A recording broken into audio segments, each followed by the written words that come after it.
At my sister's wedding, she had me sit on a folding chair right by the kitchen while even distant relatives were seated at lavish tables. Humiliated, I quietly walked out.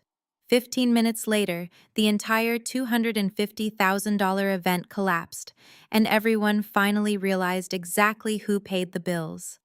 My name is Audrey, 33 years old, and I am a senior forensic accountant in Manhattan. I spend my days tracking down corporate fraud and hidden assets. I am used to dealing with liars, but nothing prepared me for the elaborate deception my own family orchestrated. Before I continue this story, let me know where you are watching from in the comments below. Hit like and subscribe if you have ever had to stand up to toxic family members. The crystal chandeliers of the Newport mansion cast a golden glow over the grand ballroom.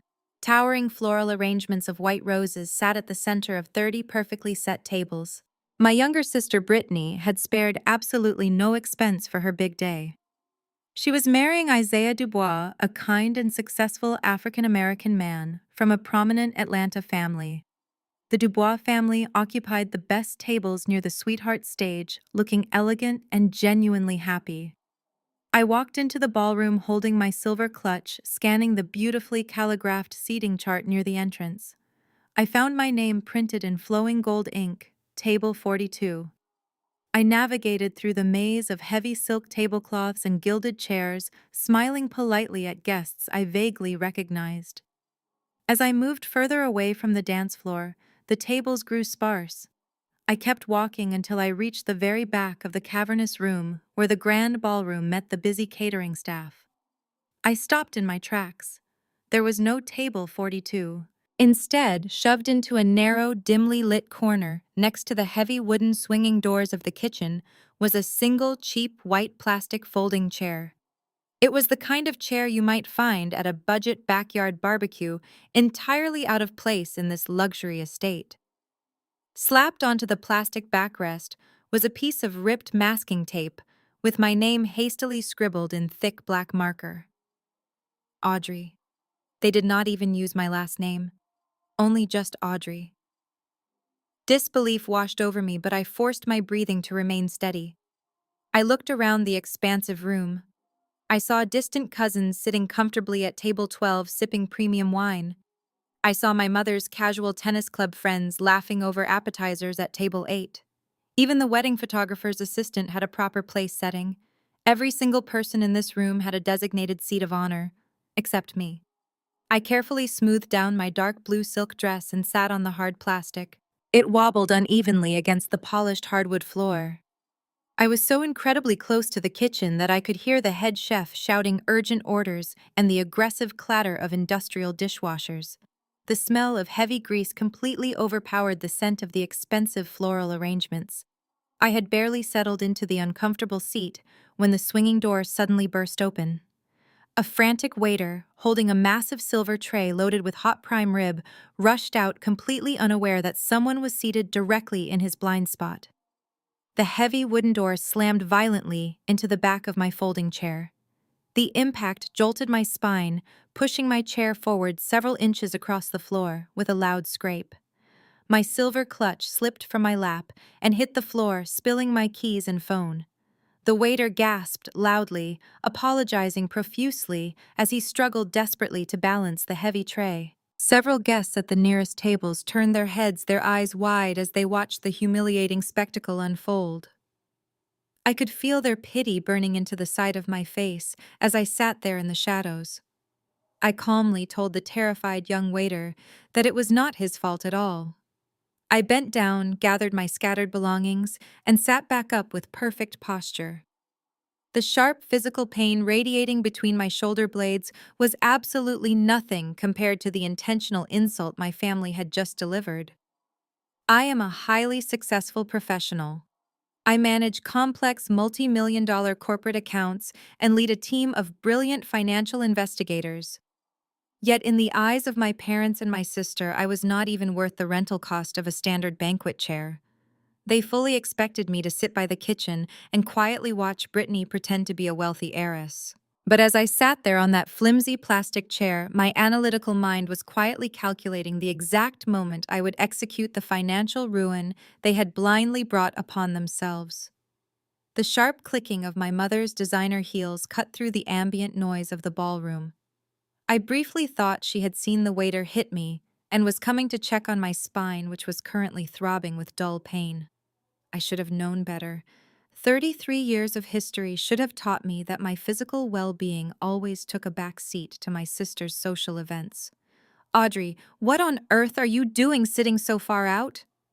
You are practically blocking the catering staff, my mother hissed, keeping her voice low so the Dubois family would not hear. Move your chair closer to the wall. You are in the way. She did not ask if I was okay. She did not ask why her eldest daughter was seated on a piece of plastic next to a kitchen door. Her only concern was the seamless flow of the expensive prime rib to the VIP tables. I looked up at her perfectly powdered face.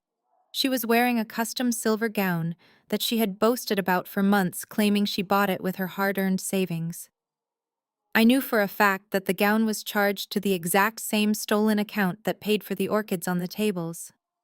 My mother did not even wait for my response. Her eyes immediately darted across the massive ballroom, locking onto Brittany. My sister was standing near the sweetheart table, surrounded by her bridesmaids, laughing loudly. Even from 50 feet away, my mother noticed a slight imperfection. Brittany's custom cathedral-length veil was slightly off-center. Without looking at me, my mother began giving me instructions while her entire focus remained fixated on her golden child. You need to fix your face, Audrey, she muttered aggressively, smoothing out an invisible wrinkle on her own dress. You are sitting there, glaring at everyone and completely ruining the aesthetic of the background. The videographer is going to pan the room during the toasts, and we cannot have you looking miserable in the background of Brittany's luxury wedding film. Smile, or at least pretend you are happy for your sister for once in your life. Pretend I am happy. It was the exact same phrase she used when I was 18, and she forced me to hand over my college savings account to pay for Brittany's prestigious cheerleading camp. Back then, I was a naive teenager who thought sacrificing my own needs would finally earn my mother's love. Now I was a senior financial investigator who recognized a terrible return on investment. The irony of her demanding I protect the aesthetic of a wedding funded entirely by felony identity theft was almost too much to bear. I took a slow, deep breath to steady myself. I am sitting exactly where the seating chart directed me. Mom, I replied, my voice dangerously calm and even. If you wanted me out of the videographer's panning shots, you should have placed my name tag in the coat closet. My mother finally snapped her attention back to me, her eyes narrowing into angry slits. She leaned in close, bringing the overpowering scent of her expensive French perfume into my cramped space. Do not start your cynical attitude today, Audrey. We put you here because we know how socially awkward you get around successful people. Isaiah's family is high society. We cannot risk you embarrassing us with your depressing corporate talk or your cheap outfits. Just stay out of the way. I looked down at my dark blue silk dress. It was a tailored designer piece that cost more than my mother's entire monthly mortgage payment. But because it did not have a flashy, recognizable logo plastered across the chest, my mother deemed it cheap. To her, wealth was about screaming your status to the world. To me, wealth was about quiet power and impenetrable financial security. She reached out and roughly adjusted the collar of my dress, treating me like a stubborn prop that refused to stay in its designated spot. I gently but firmly swatted her hand away. The sudden rejection shocked her. In her world, I was supposed to take the scolding and shrink further into the shadows. Do not touch me, I said quietly. Her face flushed with indignation. You are incredibly ungrateful, she whispered sharply. Your sister worked tirelessly to create this perfect evening. The least you could do is show some gratitude and blend in. Now I have to go fix Brittany's veil before the first dance. Do not make me come back here. I watched her spin around and march back toward the center of the room, completely oblivious to the ticking time bomb she had just defended. She approached Brittany, fussing over the delicate lace. They smiled brightly as the wedding photographer snapped a quick, beautiful family photo. The wait was almost over. The wait was almost over. I sat back on the flimsy plastic chair, feeling the hard metal frame press against my shoulder blades. Across the ballroom, the photographer lowered his camera, and my mother let out a loud, theatrical sigh of satisfaction. She turned to walk back to her seat, but her path was intercepted. Mrs. Dubois, Isaiah's mother, was gliding across the polished floor. Mrs. Dubois was a vision of understated elegance. She wore a tailored emerald green evening gown that flowed gracefully with her every step. Her silver hair was styled perfectly, and she carried an aura of quiet, commanding authority. She came from a long line of prominent doctors and judges in Atlanta. Her family possessed generations of wealth and education, yet she never felt the need to flaunt it loudly. I respected her immensely. As she approached my mother, they exchanged warm pleasantries. But Mrs. Dubois had sharp eyes. Her gaze drifted past my mother's overly sprayed hair and landed directly on me, sitting in the shadows by the kitchen doors. A subtle frown creased her forehead. I could see the confusion in her posture. She gracefully linked her arm through my mother's and gently guided them both toward my dark corner. Cynthia. Dear Mrs. Dubois, said, her tone polite, but clearly questioning. I was hoping to see Audrey closer to the family tables. Is there a problem with the seating arrangements over here? Why on earth is she seated next to the service entrance? My mother froze for a fraction of a second. I watched her muscles tense. But years of social climbing and pathological lying kicked in instantly. Cynthia let out a bright artificial laugh that echoed over the soft jazz playing in the background. Oh, do not mind Audrey, my mother said, waving her hand dismissively as if I were a quirky pet. We practically begged her to sit up front with us, but you know how she is. She insisted on sitting here. She is just so cripplingly socially awkward, bless her heart. She gets overwhelmed by crowds and begged to be placed somewhere discreet. I told her it looked silly, but she simply refused to sit at a proper table. I sat there perfectly still, listening to the absolute fabrication falling from my mother's lips. She painted me as an incompetent recluse, completely disregarding the fact that I regularly presented financial audits to boardrooms filled with aggressive Wall Street executives. I thrive in high-pressure social situations. But to Mrs. Dubois, my mother was selling the image of a fragile, broken daughter to cover up her own cruelty. Mrs. Dubois looked at me, her dark eyes filled with a mixture of sympathy and sharp intelligence. I could tell she did not entirely buy the story. She stepped closer, offering a warm, genuine smile. Audrey, it is so wonderful to see you today, Mrs. Dubois said softly. You look absolutely stunning in that blue silk. If it gets too loud back here with the kitchen staff, please know there is an empty seat next to my sister at table 4. You are always welcome with us. Her kindness was a stark contrast to my own family's toxicity. I returned her smile, ensuring my voice was steady, confident, and perfectly articulate. Thank you, Mrs. Dubois, I replied smoothly. You look magnificent as well. I appreciate the offer, but I assure you I am exactly where my family wants me to be right now. I am perfectly fine taking it all in from this perspective. Mrs. Dubois studied my face for a moment longer. She nodded slowly, squeezing my shoulder with a reassuring warmth before letting my mother guide her back toward the VIP section. My mother shot me one final venomous glare over her shoulder, a silent warning to stay in my place and keep my mouth shut. Once they were out of sight, my icy composure hardened into sheer resolve. I did not scream. I did not cry. I did not let a single tear ruin my makeup. Instead, I reached into my silver clutch and pulled out my phone. I opened the camera application and turned on the flash. I stood up and positioned myself to capture the perfect angle. I snapped a high-resolution photograph of the cheap plastic folding chair. I made sure the ripped masking tape with my poorly scribbled name was perfectly in focus. In the background of the image, I captured the heavy metal swinging doors of the kitchen and a busboy pushing a cart of dirty dishes. Click. This single photograph was not just a memory of my humiliation. It was the first piece of undeniable evidence. I put my phone away and walked toward a half-empty table across the beautifully decorated grand room. I carried the plastic folding chair by its cold metal frame, navigating very carefully through the dense maze of elegantly dressed guests and rushing waiters. Table 26 was designated for distant business associates of my father's firm. There were 3 completely empty seats. The guests there were already engaged in deep conversation over their wine glasses, paying absolutely no attention to me. I reached the edge of the table and prepared to set my chair down.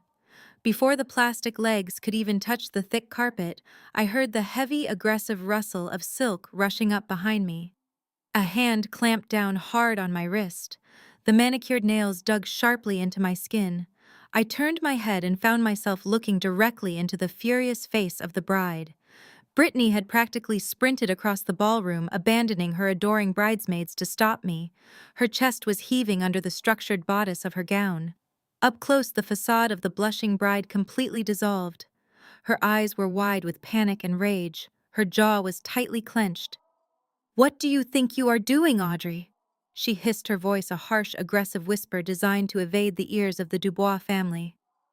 I looked down at her hand gripping my wrist and then back up to her face. "I am moving my seat to a table with empty spaces," I replied calmly, keeping my voice entirely neutral. "It is too loud by the kitchen, and there is plenty of room right here." Brittany's grip tightened. Her perfectly painted lips curled into an ugly sneer. "You do not belong at this table," she spat. "These are important business contacts. You are not going to sit here in your depressing outfit and drag down the mood of my perfect night." I glanced at her custom cathedral lace veil and the elaborate diamond earrings sparkling in the ballroom light. It took every ounce of my professional self-control not to laugh out loud right then and there. She was standing there lecturing me about belonging and status while wearing hundreds of thousands of dollars in stolen luxury. She was a hollow shell of entitlement, demanding respect she had never earned. "Let go of my arm, Brittany," I said, my tone dropping an octave, holding a quiet but absolute warning. She snatched her hand back immediately. She stepped directly into my personal space, using the massive skirt of her wedding dress to physically block me from the table. "I did not even want you here today," she sneered, her true feelings finally spilling out. "You are always so judgmental. You always act like you are smarter and better than everyone else, just because you live in Manhattan and work in a glass tower. I told Mom to leave you off the guest list completely, but she said it would look bad to Isaiah's family if my only sister did not show up. So she made me invite you." I stared at her, letting her words hang in the air between us. She was 28 years old, but she sounded exactly like the spoiled teenager who used to throw tantrums when my parents refused to buy her a new car.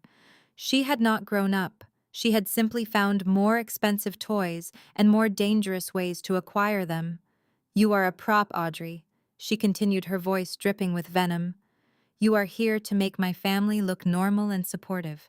That is it. So you are going to pick up that ugly chair, walk back to your designated corner, and sit quietly until the cake is cut. Sit in your corner or get out. I do not care which one you choose, but you are not ruining my wedding." The sheer audacity of her demands echoed in my mind. She wanted me to sit in the shadows like a grateful peasant while she paraded around on my credit score. The golden child was used to getting her way through intimidation. My parents had always rewarded this exact behavior. They always forced me to yield to her demands to keep the peace. But tonight, there would be no peace. I looked past her shoulder and saw Isaiah standing near the sweetheart table watching us. He could not hear the conversation, but he looked concerned by Brittany's aggressive body language. I made direct eye contact with him, giving him a brief, reassuring smile, before turning my attention back to my furious sister. I slowly picked up the plastic chair by its frame, feeling the cold metal against my palm. "Okay, Brittany," I said softly, my voice devoid of any anger or hurt. "If that is truly what you want, I will go. I will not ruin the aesthetic of your flawless evening." I turned my back on her, leaving her standing there in her stolen gown. I carried the plastic chair back across the sprawling ballroom. The music had transitioned into an upbeat jazz number, and the dance floor was slowly filling with happy couples. I navigated through the crowd, my head held high, completely ignoring the sideways glances from my relatives. I reached my designated corner by the swinging kitchen doors and set the chair down with a quiet thud. I was fully prepared to sit down and wait for the perfect moment to execute my plan. But the universe had one final test for me to ensure my conscience was completely clear. My father Richard materialized from the shadows near the bar. He was wearing a custom-tailored tuxedo that looked slightly too tight around his waist. His face was flushed red, likely from the expensive scotch he had been drinking since the cocktail hour. He marched directly toward me, his jaw set in a hard line. I stood up straight, bracing myself for whatever lecture he was about to deliver. My father had always been a man who measured love in dollars and cents. He constantly complained about the cost of raising me while simultaneously funding Brittany's extravagant lifestyle without a second thought.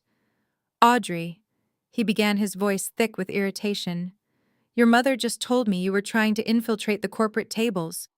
What is wrong with you? Do you have any idea how much pressure I am under tonight? This event is the pinnacle of our social standing, and you are treating it like a joke." I looked at him calmly.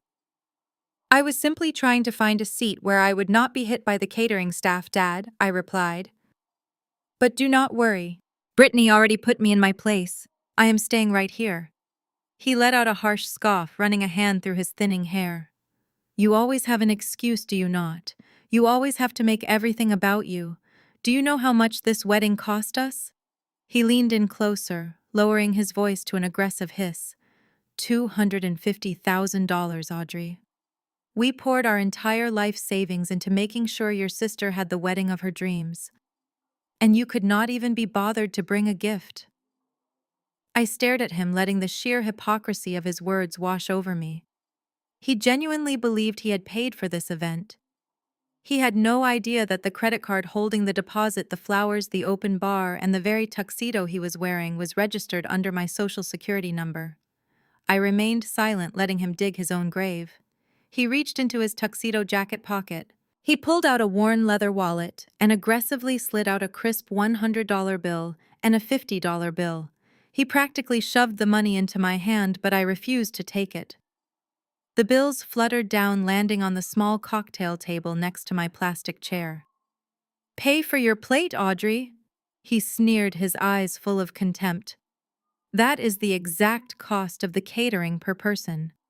Since you decided to show up empty-handed and complain about the seating arrangements, the least you can do is cover your own meal. Do not be a freeloader today of all days. Show some respect for the sacrifices this family has made for you." That was the breaking point, the ultimate catalyst, the final confirmation I needed. I had spent 2 months agonizing over whether I should expose my sister. I had wondered if destroying her wedding would make me the villain. I had hoped that maybe my parents would show me a shred of basic decency today. But looking at the $150 sitting on the table, I felt a profound sense of clarity. They did not love me. They did not respect me. To them, I was just a financial burden, a social embarrassment, and a convenient punching bag. I did not yell. I did not throw my drink in his face. I simply smiled. It was a genuine cold smile that reached my eyes. It unnerved him. He took a half step back, his brow furrowing in confusion. "You are absolutely right, Richard." I said, my voice soft, but razor sharp. I intentionally used his first name, stripping away the title of father he had just forfeited. "I should not be a freeloader. You paid exactly what you owe." I picked up my clutch. I left the money sitting on the table. Without another word, I turned and walked straight out the heavy side doors of the ballroom, stepping into the cool night air. The wait was over. The cool Rhode Island night air felt like an absolute blessing against my heated skin. The heavy thumping of the wedding band faded into a dull rhythm as I walked across the manicured gravel path toward the sprawling parking lot. Valet attendants stood by the grand entrance, but I bypassed them entirely. I walked past rows of rented luxury vehicles, shiny sedans and SUVs leased just for the weekend, to maintain the illusion of wealth for the Dubois family. I kept walking until I reached the secluded back section of the lot where I had parked. I pressed the button on my key fob. The sleek headlights of my charcoal gray Porsche Panamera flashed twice in the darkness. I slid into the driver's seat. The rich scent of premium leather enveloped me instantly. I closed the heavy door, shutting out the rest of the world completely. The cabin of my car was practically soundproof. I leaned my head against the steering wheel for just a fraction of a second, letting the adrenaline of the confrontation settle in my chest. Then I reached into the passenger footwell and lifted my heavy leather briefcase onto my lap. I unzipped the bag and pulled out my encrypted work laptop. It was a high-performance machine issued by my firm, equipped with military-grade security software. As the screen illuminated my face in the dark cabin, I typed in my complex alphanumeric password. My family had spent the last decade assuming I was a struggling corporate drone barely scraping by in an overpriced city. They thought my quiet demeanor meant I was weak and unsuccessful. They had no idea what a senior forensic accountant actually does. I do not just balance ledgers or file taxes for small businesses, I hunt financial criminals for a living. I track down offshore accounts, expose shell companies, and dismantle massive corporate fraud syndicates across Manhattan. I spend my days unraveling the lies of ruthless executives who think they are untouchable. I have testified in federal court cases where millions of dollars were at stake. My entire career is built on finding the truth hidden beneath layers of deceit and manipulation. Dealing with a spoiled 28-year-old bride was practically child's play compared to my daily workload. The desktop loaded smoothly. I bypassed my active corporate client files and clicked on a heavily encrypted personal folder. Hidden deep within my hard drive, I entered a second administrative password. The folder opened, revealing a meticulously organized digital dossier. The title of the master file was written in bold white letters across the screen: Brittany Wedding Fraud.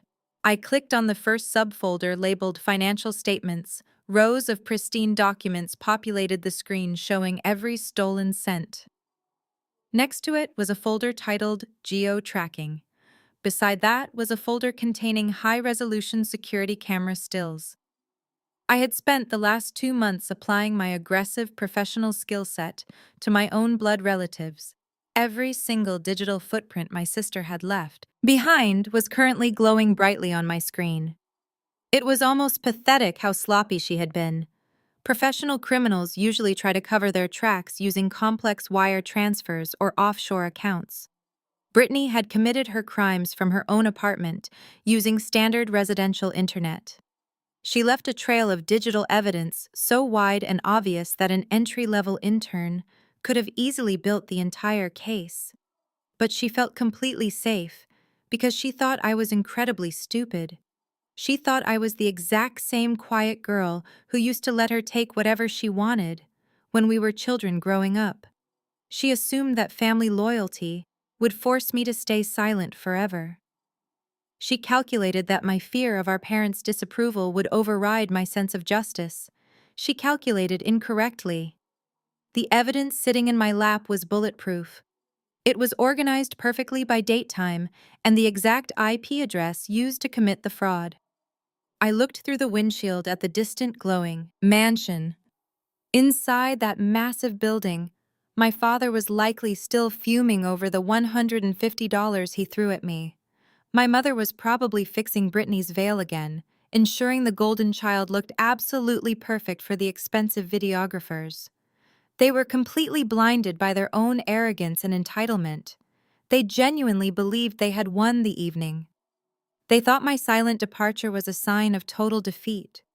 They assumed I had run away, humiliated because I could not afford to pay for my own dinner plate. The reality was vastly different. I was sitting in a custom sports car that cost more than their entire mortgage, holding enough undeniable federal evidence to send the beautiful bride to a federal penitentiary for a very long time. Penitentiary for a very long time. I reached out and clicked on the primary PDF file, named Initial Approval. The screen instantly populated with the digitized image of an exclusive Black American Express invitation.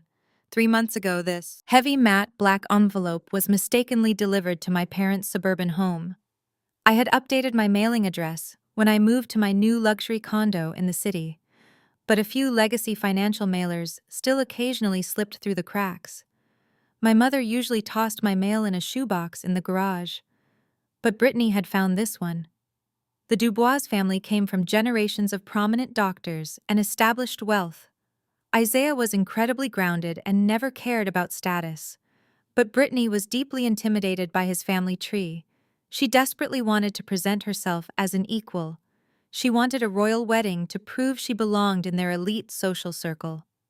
The problem was that her part-time job as a social media consultant barely covered her designer shoe addiction.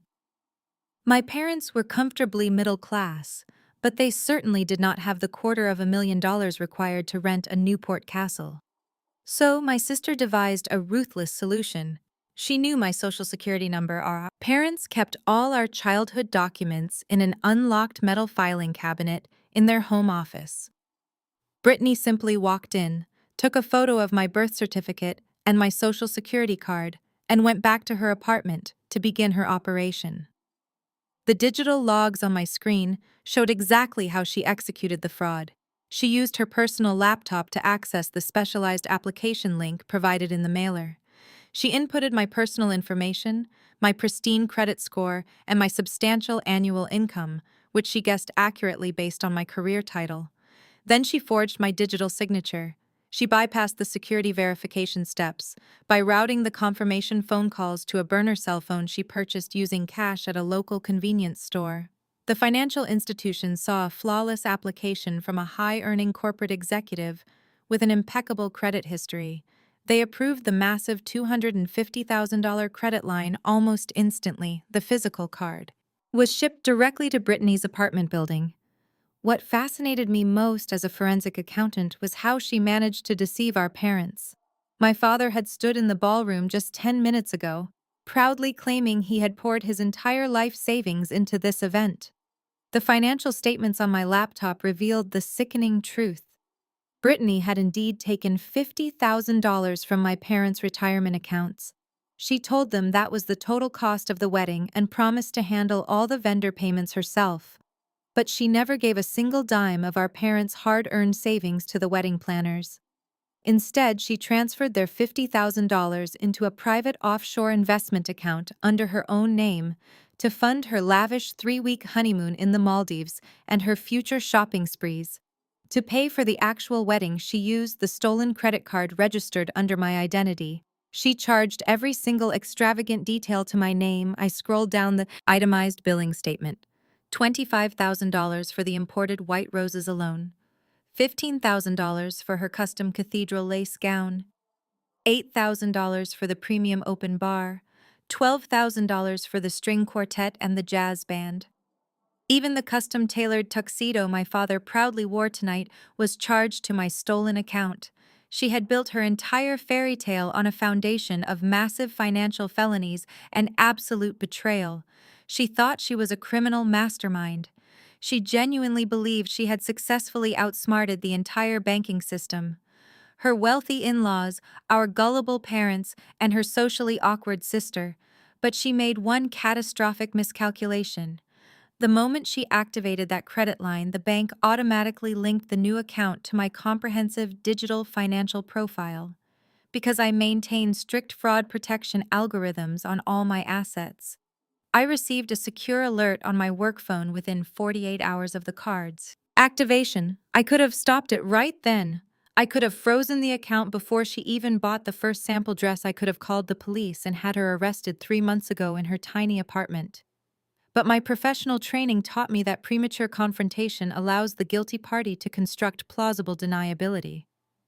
If I confronted her early, she would have cried to our parents, claimed it was a complete misunderstanding, and somehow manipulated the situation to make me look like the jealous villain I needed, airtight, undeniable proof of her malicious intent, and I wanted to see exactly how far she would actually dare to go. For exactly 60 long days, I sat on this explosive secret. 60 days of watching my mother post endless updates on social media about the lavish preparations. 60 days of listening to my father brag to his golf buddies about how he was sparing no expense for his little girl's perfect day. 60 days of Brittany, ignoring my text messages unless she needed to ask what color dress I was wearing, so I would not clash with her carefully curated bridesmaids. It was a surreal psychological experiment. I was funding the entire grand illusion, but I was treated like an unwanted interloper who was barely tolerated. My colleagues at the firm thought I was crazy when I casually mentioned what I was monitoring on my personal time. They urged me to file the police report immediately. They warned me about the immense liability of letting $250,000 in fraudulent charges accrue. But they did not understand the complex, toxic dynamics of my family. I did not just want to stop the fraud. I needed absolute permanent closure to finally move on with my own life, free from their constant manipulation. I needed to know beyond a shadow of a doubt that I was making the right decision by destroying her life. I told myself that today would be their final test. If I had walked into that magnificent ballroom and found a real seat waiting for me, if my mother had smiled at me with genuine warmth instead of aggressively scolding me for ruining the visual aesthetic of the room, if my father had simply hugged me instead of arrogantly demanding payment for a plate of food I had not even touched, if Brittany had shown even a tiny fraction of sisterly affection instead of treating me like a peasant trespassing in her rented castle, if they had shown me just one single ounce of basic human dignity, I might have handled this entirely differently. I might have quietly paid off the massive debt myself, absorbed the financial blow, and simply walked away from them forever without pressing federal charges. I was desperately looking for a single reason to show them mercy, to pretend we were a real family, just for one night. But the universe has a funny way of giving you exactly the agonizing clarity you ask for. They did not give me a reason to show mercy. They gave me a cheap, wobbling plastic folding chair shoved into a dark corner next to the heavy swinging doors of a greasy kitchen. They gave me a ripped piece of sticky masking tape instead of a beautifully calligraphed name card, like everyone else. They gave me a furious lecture about my wardrobe and a $150 bill aggressively dropped onto a cocktail table. That was their definitive answer, delivered without a single ounce of hesitation or remorse. That was the total sum of my worth in their greedy eyes. They wanted the luxurious benefits of my hard-earned success, without ever acknowledging my humanity or my presence. As I sat in the quiet, soundproof sanctuary of my sports car, I felt the last remaining threads of familial obligation completely snap. I was no longer the disappointing older daughter seeking their elusive approval. I was a highly trained senior financial investigator, looking at a cut-and-dry case of felony wire fraud and identity theft. The heavy psychological weight I had been carrying around for 2 long months instantly vanished into the cool night air. It was entirely replaced by a cold, calculating precision that I usually reserved for hostile corporate takeovers. I closed the primary evidence folder on my desktop and opened my secure encrypted internet browser. The trap was officially sprung, and there was absolutely no going back now. I took a slow sip of my bottled water, letting the cool liquid soothe my dry throat, while I mentally prepared for the imminent explosion. The digital dashboard clock glowed brightly in the dark cabin, indicating it was exactly 8:30 in the evening.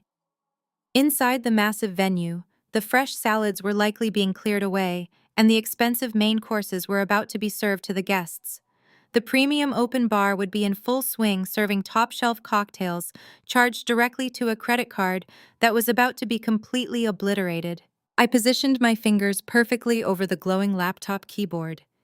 It was finally time to pull the plug on Brittany's $250,000 fairy tale fantasy and force them all to face reality. I opened the direct digital portal to the elite fraud division of my credit card issuer and took one final deep, steadying breath before typing. The twisted little family game was finally over. Instead of using the web portal to finish the process, I picked up my phone. I dialed the dedicated priority hotline for American Express Elite Services. The system bypassed the waiting queue. The phone rang only twice before a live agent picked up. "Good evening, you have reached the Executive Client Division. My name is David. I projected absolute corporate authority. Hello, David. My name is Audrey. I need to report a severe case of identity theft and execute an immediate hard freeze on an unauthorized credit line recently opened in my name. I provided my secure PIN and account number. I heard rapid typing on his end. Ms. Audrey, I see the account right here. David said, his tone instantly shifting to high alert. This black tier line has a balance of $250,000. It is currently being actively charged at a private event venue in Rhode Island. Are you confirming these charges are unauthorized? Yes, I am confirming, I replied sharply. My sister forged my digital signatures and bypassed your security protocols using a burner phone. I have compiled the complete digital dossier of her fraudulent activities, including IP addresses and bank security camera footage, which I will be submitting directly to your Federal Fraud Division tomorrow morning. For now, I need you to freeze the account immediately, shut down all payment processing capabilities, and flag the entire outstanding balance as an active criminal fraud investigation. Understood, David said, his voice tight with professional urgency. I am permanently locking the card right now. Any pending authorizations will be aggressively rejected by our system. The physical card is now officially dead and entirely useless. You will absolutely not be held liable for these fraudulent charges, Ms. Audrey. Our internal investigation team will reach out to you first thing Monday morning to collect your evidence files. I thanked David for his rapid assistance and ended the call. The very first domino had just been forcefully pushed over. The $250,000 lifeline keeping my sister's lavish fantasy afloat was permanently severed. But I was not quite finished with my work. The credit card company would automatically decline any new charges, but the venue management might not actually realize it until the end of the night, when they attempted to process the final catering invoice. I wanted the explosion to happen right now, while the wealthy guests were still eating their stolen prime rib, and my mother was still proudly adjusting that stolen custom lace veil. I opened my internet browser and searched for the direct contact number for the Newport Mansion's corporate management office. I dialed the local Rhode Island area code. A receptionist answered quickly over the loud ambient noise of the busy catering kitchens. Newport Castle Events Management. How can I help you? I need to speak to the general manager on duty immediately, I said, my voice demanding absolute compliance. This is an extremely urgent financial matter regarding the Dubois wedding currently taking place in your grand ballroom. The receptionist hesitated for a second before transferring my call. A deep voice answered a moment later. This is Gregory, the general manager. How can I help you tonight? Gregory. My name is Audrey, I said clearly. I am the legal name on the American Express card currently being used to underwrite the entire Dubois wedding tonight. Gregory sounded relieved. Ah, yes, Ms. Audrey. We were just about to run the final authorization for the premium open bar and the overtime staff charges. Is there an issue with the bank? Yes, Gregory, there is a massive issue, I replied, my tone turning razor sharp. That credit card was opened using a stolen identity. My sister committed felony wire fraud to secure that massive credit line. I just got off the phone with the Elite Fraud Division, and they have successfully executed a hard lock on the account. If you attempt to run that card tonight, it will be instantly declined as active criminal fraud. There was a stunned, terrifying silence on the other end of the line. The general manager of a luxury estate suddenly realized he was currently hosting a $250,000 party with absolutely no valid payment method on file. Excuse me, Gregory stammered, his professional composure completely shattering. Are you telling me that the wedding happening right now in my ballroom is entirely unfunded? That is exactly what I am telling you, Gregory, I said smoothly, looking through the windshield at the glowing mansion. I highly suggest you go out there and ask the bride for a different form of payment immediately, because the bank is not giving you another dime. Good luck. I ended the call and tossed my phone onto the leather passenger seat.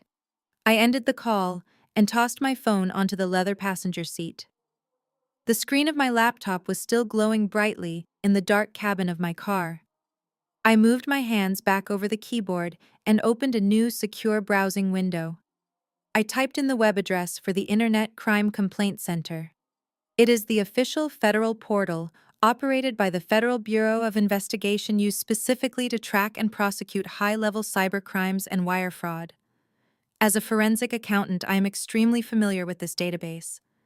Usually, I am uploading massive corporate ledgers outlining millions of dollars embezzled by greedy executives. Tonight, I was uploading the details of my own sister.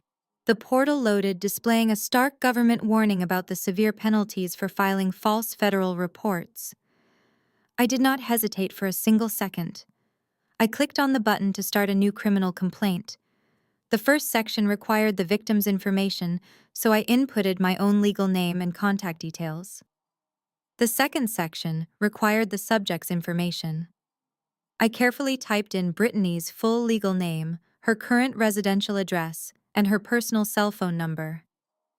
Then came the evidence upload section, which was my professional specialty.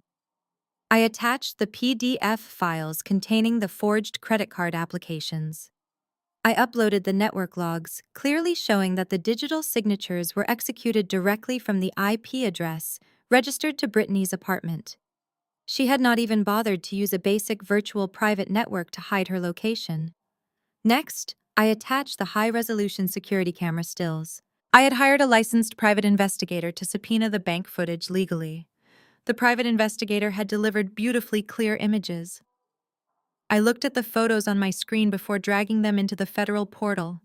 They showed Brittany standing at a bank teller window holding the counterfeit documents. She was holding a luxury handbag bought with my stolen funds. Her face was perfectly captured by the high-definition security cameras. There was no possible way she could claim someone else had stolen my identity. The physical and digital evidence locked her perfectly into the crime.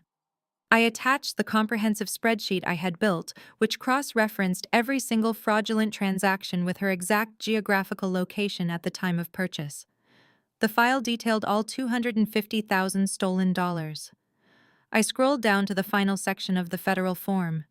It asked for a brief narrative description of the criminal activity. I typed a concise summary outlining the identity theft and the ongoing event funded by stolen money. I read through the entire complaint one last time to ensure absolute accuracy. My professional reputation demanded perfection even when destroying my own family. Everything was flawless. I moved my cursor over the bright blue submit button at the bottom of the screen. For a fraction of a heartbeat, I thought about my parents. I thought about the tears and the screaming that would inevitably follow. Then I remembered the wobbling plastic folding chair shoved against the kitchen doors and the $150 my father threw at me. I pressed down on the trackpad. Click. The screen refreshed, displaying a confirmation page with an official federal case number. The trap was fully closed. The digital files were currently routing directly to federal agents who would open the case file first thing Monday morning. I closed the laptop, shutting down the glowing screen and plunging the cabin of my car back into comfortable darkness. I placed the heavy machine back into my leather briefcase. I reached down and pulled the lever on the side of my seat. The expensive leather seat smoothly reclined backward, giving me a perfect view of the sprawling Newport mansion through the panoramic sunroof. I reached into the center console and pulled out a bottle of cold, sparkling water. I twisted the cap off, hearing the sharp hiss of carbonation. I took a long, slow sip, letting the cold liquid wash down my throat. I felt incredibly relaxed. The tension in my shoulders was completely gone. I rested my head back against the soft headrest and watched the grand ballroom windows from a distance. The warm golden light from the crystal chandeliers spilled out onto the manicured lawns. I saw the guests dancing and laughing, completely unaware that their financial ground had just evaporated. The general manager was likely sprinting down the hallways right now, desperately trying to figure out how to handle the massive crisis. The shockwave was already traveling through the building. It would start at the management office, then hit the catering staff, then crash directly into the VIP tables. I took another long, slow sip of water and waited for the music to stop. Inside the grand ballroom of the Newport mansion, the atmosphere was absolutely intoxicating. 300 elegantly dressed guests were completely oblivious to the digital execution that had just taken place out in the parking lot. The energy in the room was at its absolute peak. Waiters in white uniforms glided between tables, carrying silver trays loaded with premium imported champagne. The scent of white roses filled the air, mingling with the aroma of roasted prime rib being served to the VIP tables. At the center of it all, Brittany was holding court. She stood near the edge of the polished wooden dance floor, radiating an aura of total triumph. Her custom cathedral lace veil cascaded perfectly behind her as she laughed loudly at a joke made by one of Isaiah's groomsmen. In her mind, she had already won. She had successfully bullied her older sister into leaving, thereby removing the only visual reminder of her actual middle-class reality.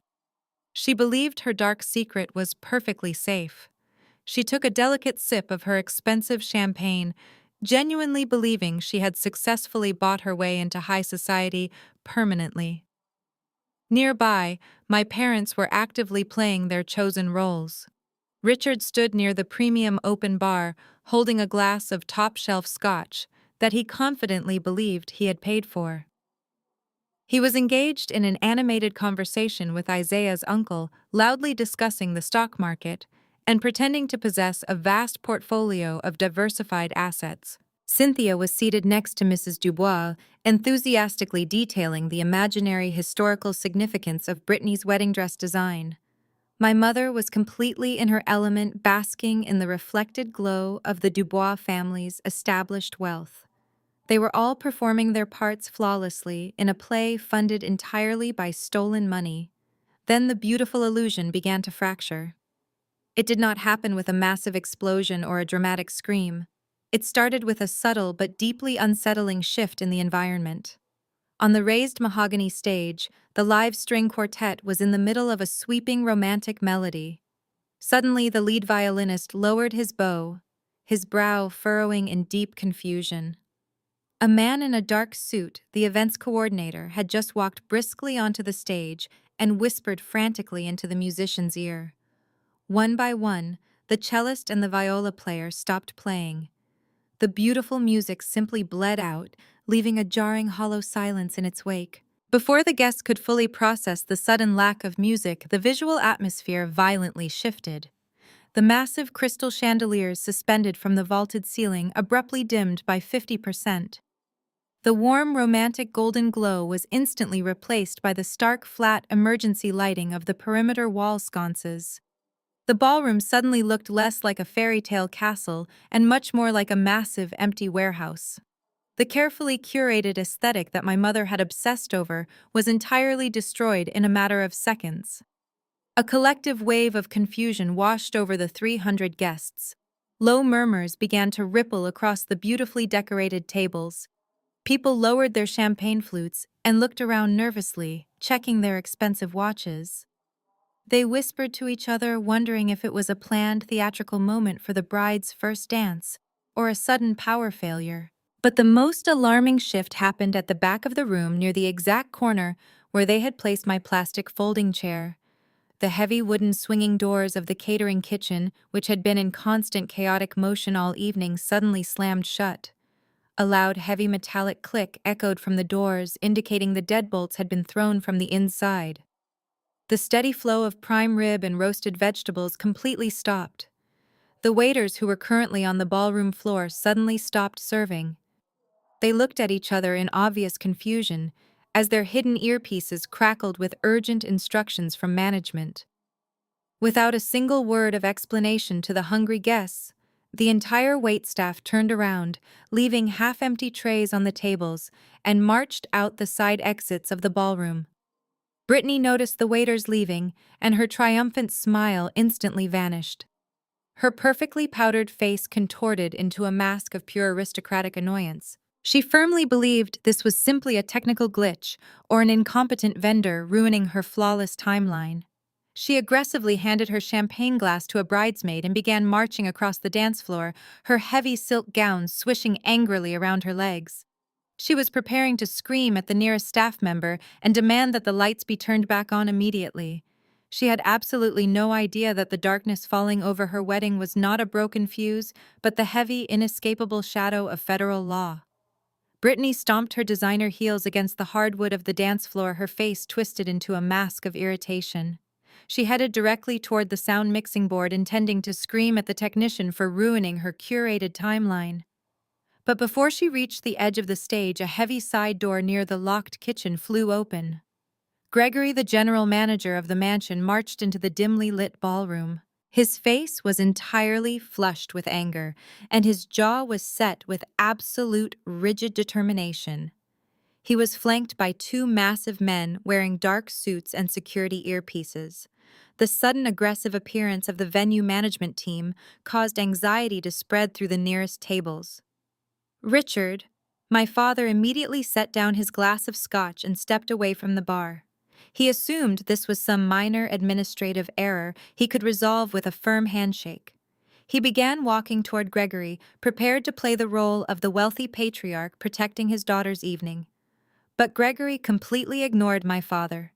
He bypassed the angry bride and walked straight up the short steps onto the mahogany stage. He stepped in front of the confused string quartet and grabbed the microphone directly from the silver stand. A sharp, piercing squeal of audio feedback echoed through the cavernous room, forcing several guests to cover their ears. The agonizing sound effectively silenced the remaining murmurs in the crowd. 300 pairs of eyes instantly locked onto the furious general manager. Gregory took a deep breath, his voice booming through the massive speakers and echoing off the vaulted ceilings. Ladies and gentlemen, the credit card underwriting this $250,000 event has just been frozen for felony identity theft. The bar and the kitchen are closed until the balance is paid in full in cash immediately. The silence that followed his announcement was terrifying. It was a suffocating vacuum of sound as 300 wealthy individuals collectively stopped breathing. For 3 agonizing seconds, nobody moved. Then a chaotic wave of panicked gasps and furious whispers erupted across the sea of tables. Guests looked at each other in sheer horror, setting down their expensive champagne flutes, as if the crystal had suddenly caught fire. The word fraud began to hiss through the crowd, spreading rapidly. At table 1, Mrs. Dubois slowly lowered her hands to her lap, her posture becoming incredibly rigid. The warm, elegant smile she had worn all evening completely vanished, replaced by a look of sheer, unadulterated shock. The distinguished members of the Dubois family exchanged rapid, alarmed glances, their pristine social reputations suddenly threatened by a massive federal crime. Brittany stood frozen at the edge of the dance floor. The color rapidly drained from her face, leaving her looking pale and sickly against the stark white of her custom lace gown. Her immediate instinct was to perform to lie her way out of the corner she had painted herself into. She aggressively climbed the stairs to the stage, pushing past a security guard, and lunged for the microphone. "This is a complete misunderstanding!" Brittany shrieked, her voice cracking with pure panic. She forced a hysterical laugh that sounded entirely unhinged. "It is just a ridiculous bank error. My father is paying for absolutely everything. Turn the lights back on right now and bring out the main courses. You are ruining my wedding." Gregory stepped back, holding the microphone firmly away from her. His eyes were cold and completely unsympathetic. "This is not a bank error, Mom," he stated, his voice amplified for every single guest to hear clearly. "I just got off the phone directly with the primary cardholder whose social security number and digital signature were illegally used to secure this property. She instructed me to halt all services because she is currently filing federal charges." My father reached the edge of the stage, his face purple with indignant rage. He pointed a trembling finger upward. "How dare you speak to my daughter that way?" Richard bellowed over the whispering crowd. "I am Richard and I funded this entire event. If there is a billing problem, you speak to me in private. You do not humiliate my family." Gregory looked down at my father with pure disdain. He pulled a master authorization folio from his jacket and unfolded it, clearly displaying the bank letterhead. "You did not fund anything," Sir Gregory said, his voice echoing with absolute finality. "This entire event was charged to a card registered exclusively to a woman named Audrey, and she just informed me that she did not authorize a single penny of it." The brutal truth finally hit the silent room like a massive physical blow, completely exposing their devastating financial theft to every single person currently present inside the hall. The brutal truth finally hit the silent room like a massive physical blow, completely exposing their devastating financial theft to every single person currently present inside the hall. For a fleeting second, the ballroom felt like a pressurized cabin that had just lost a window. Then absolute chaos erupted. The polite whispers instantly morphed into loud, frantic conversations. Guests scraped their chairs backward, standing up in shock.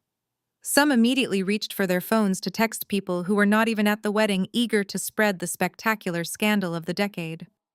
The veneer of high society elegance completely shattered, leaving behind a room full of outraged individuals who realized they were attending an event funded by a federal crime.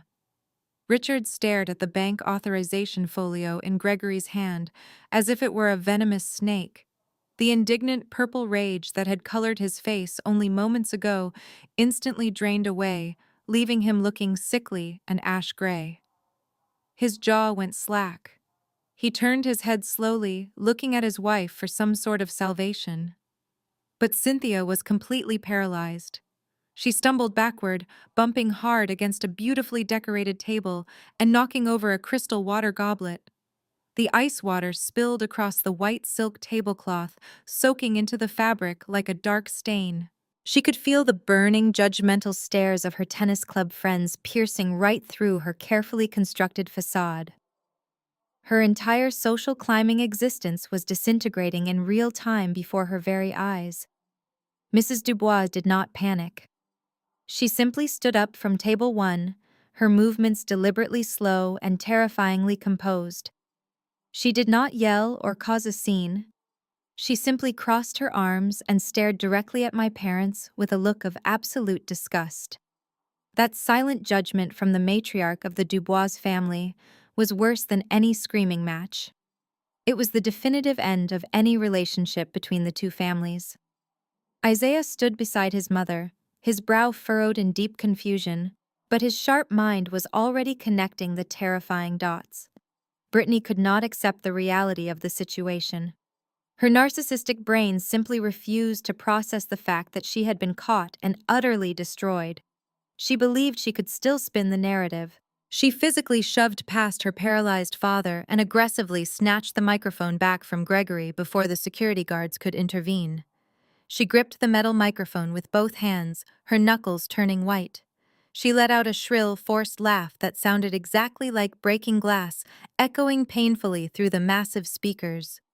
"Please, everyone, just calm down," Brittany yelled, her voice trembling with barely suppressed hysteria. "This is a massive misunderstanding. It is just a ridiculous bank error mixed with a very cruel prank. My older sister Audrey is notoriously jealous of me. She always has been. She works a depressing corporate job and she has absolutely no money of her own. She is just bitter that I am marrying into such a wonderful family while she is completely alone. She must have called the bank and made up a horrible lie to freeze my parents' account just to ruin my perfect day." The crowd stared at her in stunned silence. Even the people who did not know me could hear the desperate, unhinged lying in her voice. But Brittany was fully committed to the delusion. She raised her left arm, the heavy lace sleeve falling back to reveal her diamond bracelet. She pointed her perfectly manicured finger directly across the vast ballroom, aiming straight for the dimly lit corner by the swinging kitchen doors. She fully expected me to be sitting there, cowering in the shadows, ready to be bullied into submission. "Audrey, stop hiding like a coward!" Brittany screamed into the microphone, her voice cracking with pure venom. "Stand up right now and tell the venue manager that you made a mistake. Tell them to turn the lights back on and process the payment. Fix this embarrassing mess right now, or I swear to God I will never speak to you again." 300 pairs of wealthy, judgmental eyes immediately followed her pointing finger. The collective gaze of the entire ballroom shifted away from the stage and zeroed in on the dark corner next to the kitchen. They expected to see a jealous, bitter older sister stepping out of the shadows to apologize for ruining the wedding. Instead, they saw absolutely nothing. The space was completely devoid of human life. There was only a cheap white plastic folding chair resting unevenly against the hardwood floor. Next to the chair sat a small cocktail table. Resting perfectly in the center of that table, illuminated by the dim emergency wall sconces, was a crisp $100 bill and a $50 bill sitting there. I was nowhere to be found. The entire ballroom stared at the empty, dark corner. The silence stretched for a few agonizing seconds before the whispers erupted once again, louder and more frantic than before. Brittany continued to stand on the stage, gripping the microphone, her chest heaving as she desperately searched the shadows for any sign of me. She looked like a trapped animal, completely unable to process the reality of her own destruction. She continued to ramble into the microphone, spewing incoherent accusations about my supposed jealousy and financial instability. But nobody was listening to her anymore. The physical evidence of my absence, paired with the crisp cash left behind, completely shattered her pathetic narrative. While Richard yelled at the security guards, and Cynthia wept openly onto a ruined silk tablecloth, Isaiah Dubois made his move. Isaiah was a 31-year-old man, raised in a family that valued integrity, education, and absolute accountability above all else.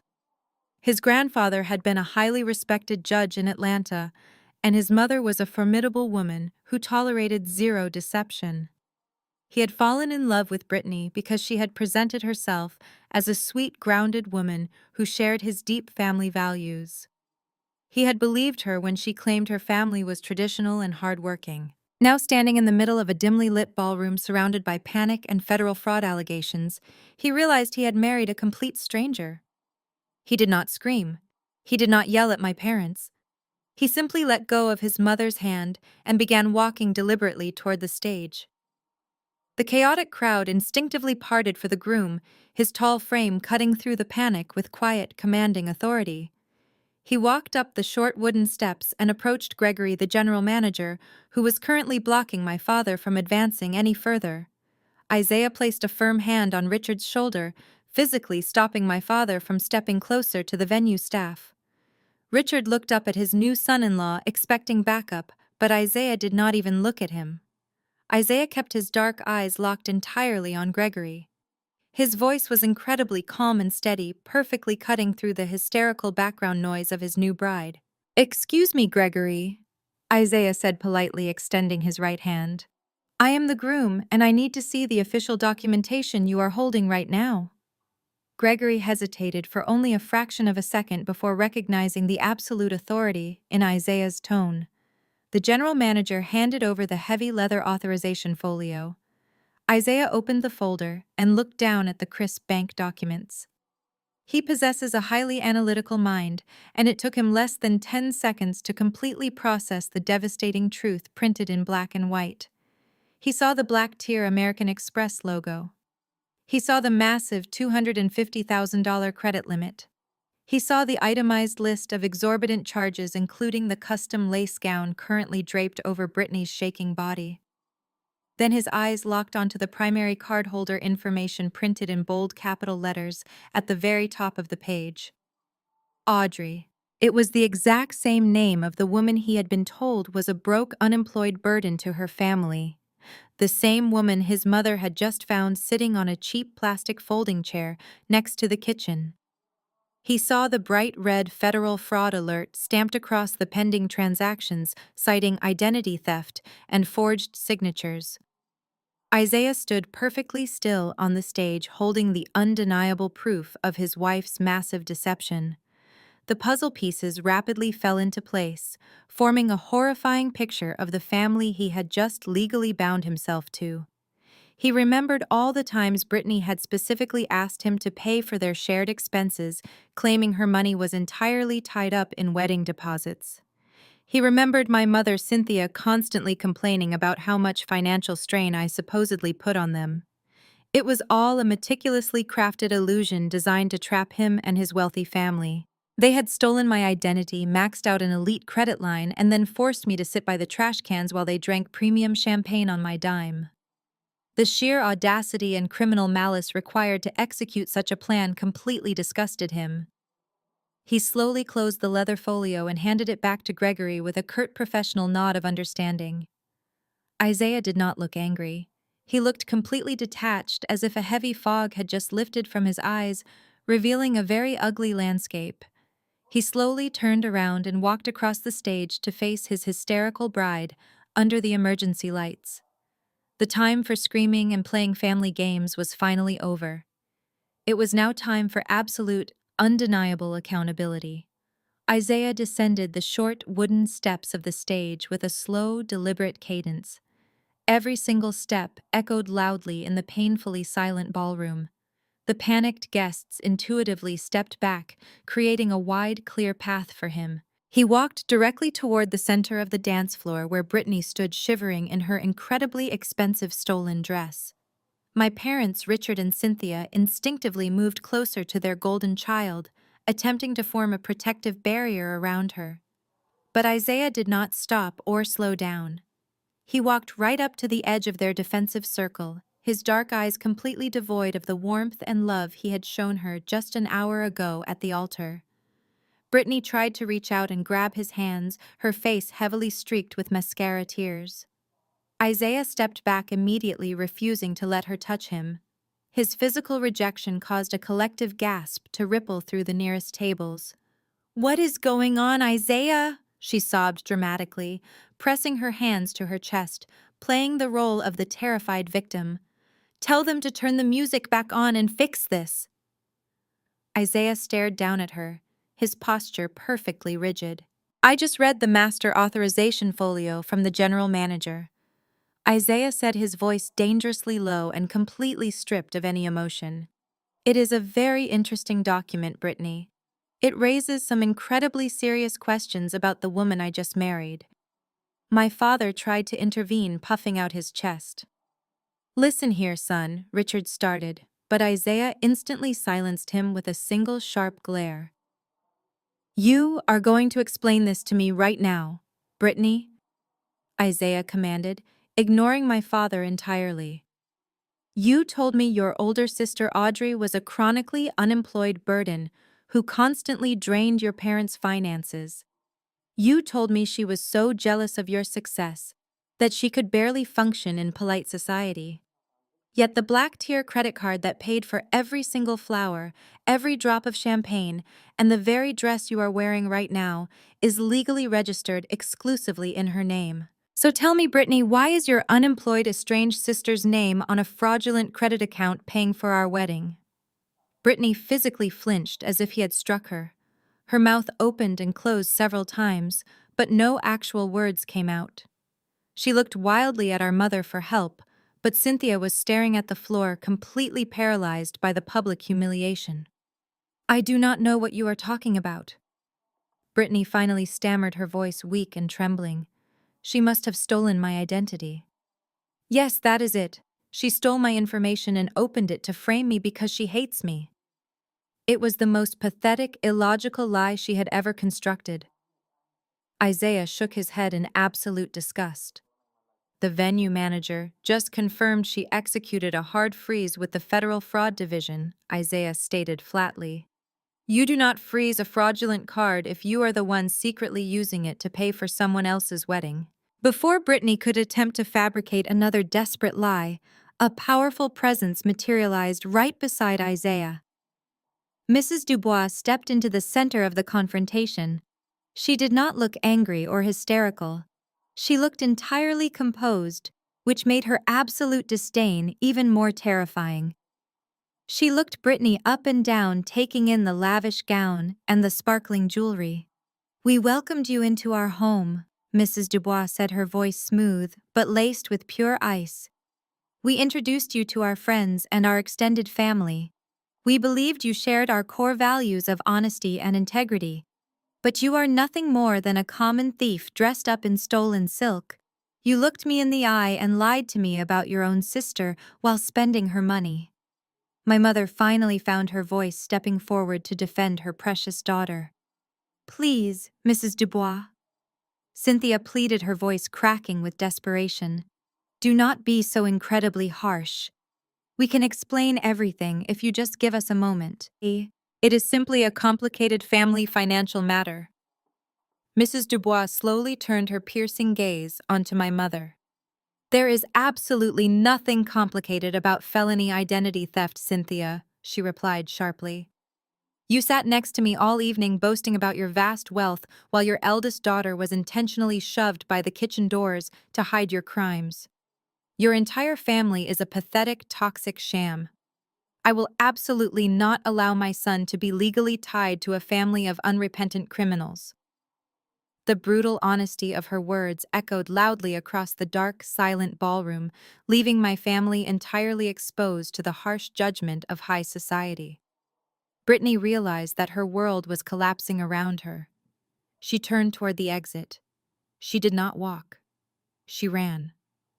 Brittany hiked up the heavy layers of her $15,000 custom lace gown and sprinted directly toward the heavy wooden side doors of the grand ballroom.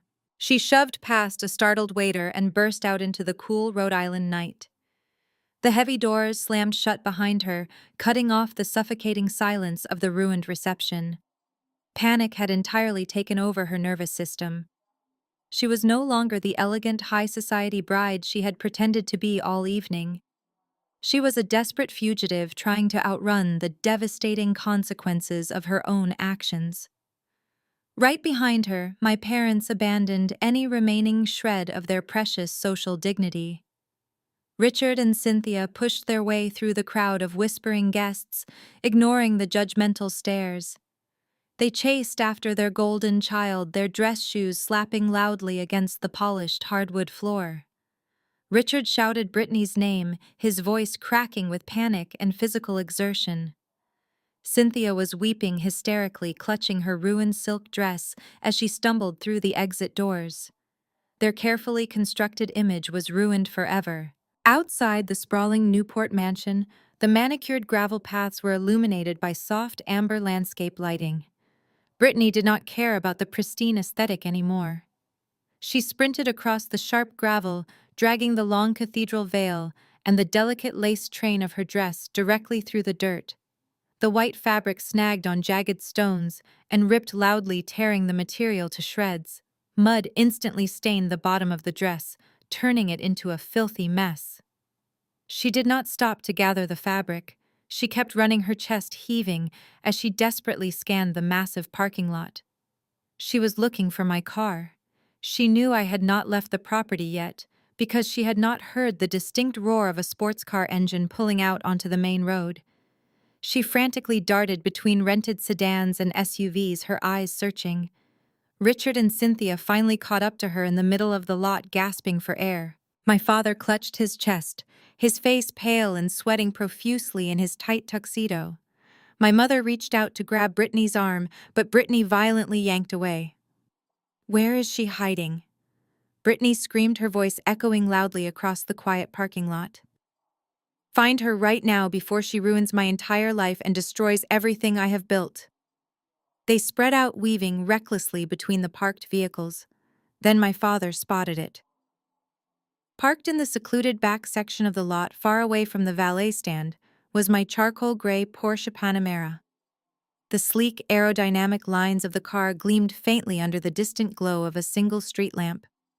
The engine was not running, but the faint glow of the interior dashboard indicated the vehicle was still occupied. There she is! Richard yelled, pointing a trembling finger toward my car. Brittany whipped her head around and locked eyes on the Porsche. A fresh wave of hysterical energy surged through her body. She sprinted toward my car, kicking up clouds of white gravel dust with her designer heels. My parents followed closely behind her. They looked like a pack of desperate wild animals closing in on their prey, entirely consumed by their own selfish panic. Inside the luxurious cabin of my car, I sat still. The heavy soundproof doors and thick tinted glass completely isolated me from the chaotic world outside. The interior smelled of rich leather and the quiet certainty of my own success. I watched them sprinting toward me through the side mirrors. I did not feel a single ounce of fear or anxiety. I simply took another slow sip of my bottled water and watched the pathetic spectacle unfold. Brittany reached the driver's door first. She did not politely knock or ask me to roll down the window. She immediately slammed her open palms against the reinforced tinted glass. The heavy thud of her hands hitting the window vibrated softly through the solid frame of the car. "Audrey, open this door right now!" she screamed, her face twisted in rage, her voice muffled and distorted by the thick acoustic glass. A second later, Richard and Cynthia arrived at the car. My father slammed his fists against the rear window, his face contorted in rage. My mother pounded hard on the front windshield, leaving greasy handprints across the pristine glass. They surrounded my vehicle, beating wildly against the windows and screaming demands at the top of their lungs. Their faces were flushed red and twisted with terror. From my calm, comfortable vantage point inside the quiet cabin, they looked exactly like trapped animals completely losing their minds inside a cage of their own making. I watched them thrash against the reinforced glass for a full minute. I let them exhaust their initial burst of hysterical energy. Their open palms slapped loudly against the tinted windows, leaving greasy streaks of sweat and panic across the sleek exterior of my car. Brittany was sobbing so hard her chest heaved violently under the stolen lace bodice of her ruined custom gown. Richard was red in the face, shouting demands that were completely muffled by the heavy acoustic insulation of my luxury vehicle. Cynthia had her face pressed so closely against the front windshield that her expensive makeup smeared against the glass, making her look entirely unhinged. They thought their aggressive physical presence would somehow intimidate me into submission, just like it always had when I was a child. They thought if they screamed loud enough and looked angry enough, I would instantly fold and hand over my financial independence to save them from public embarrassment. But I was not that scared little girl anymore. I was a senior forensic accountant who dealt with hostile, aggressive criminals on a regular basis. I calmly reached over to the driver's side door panel.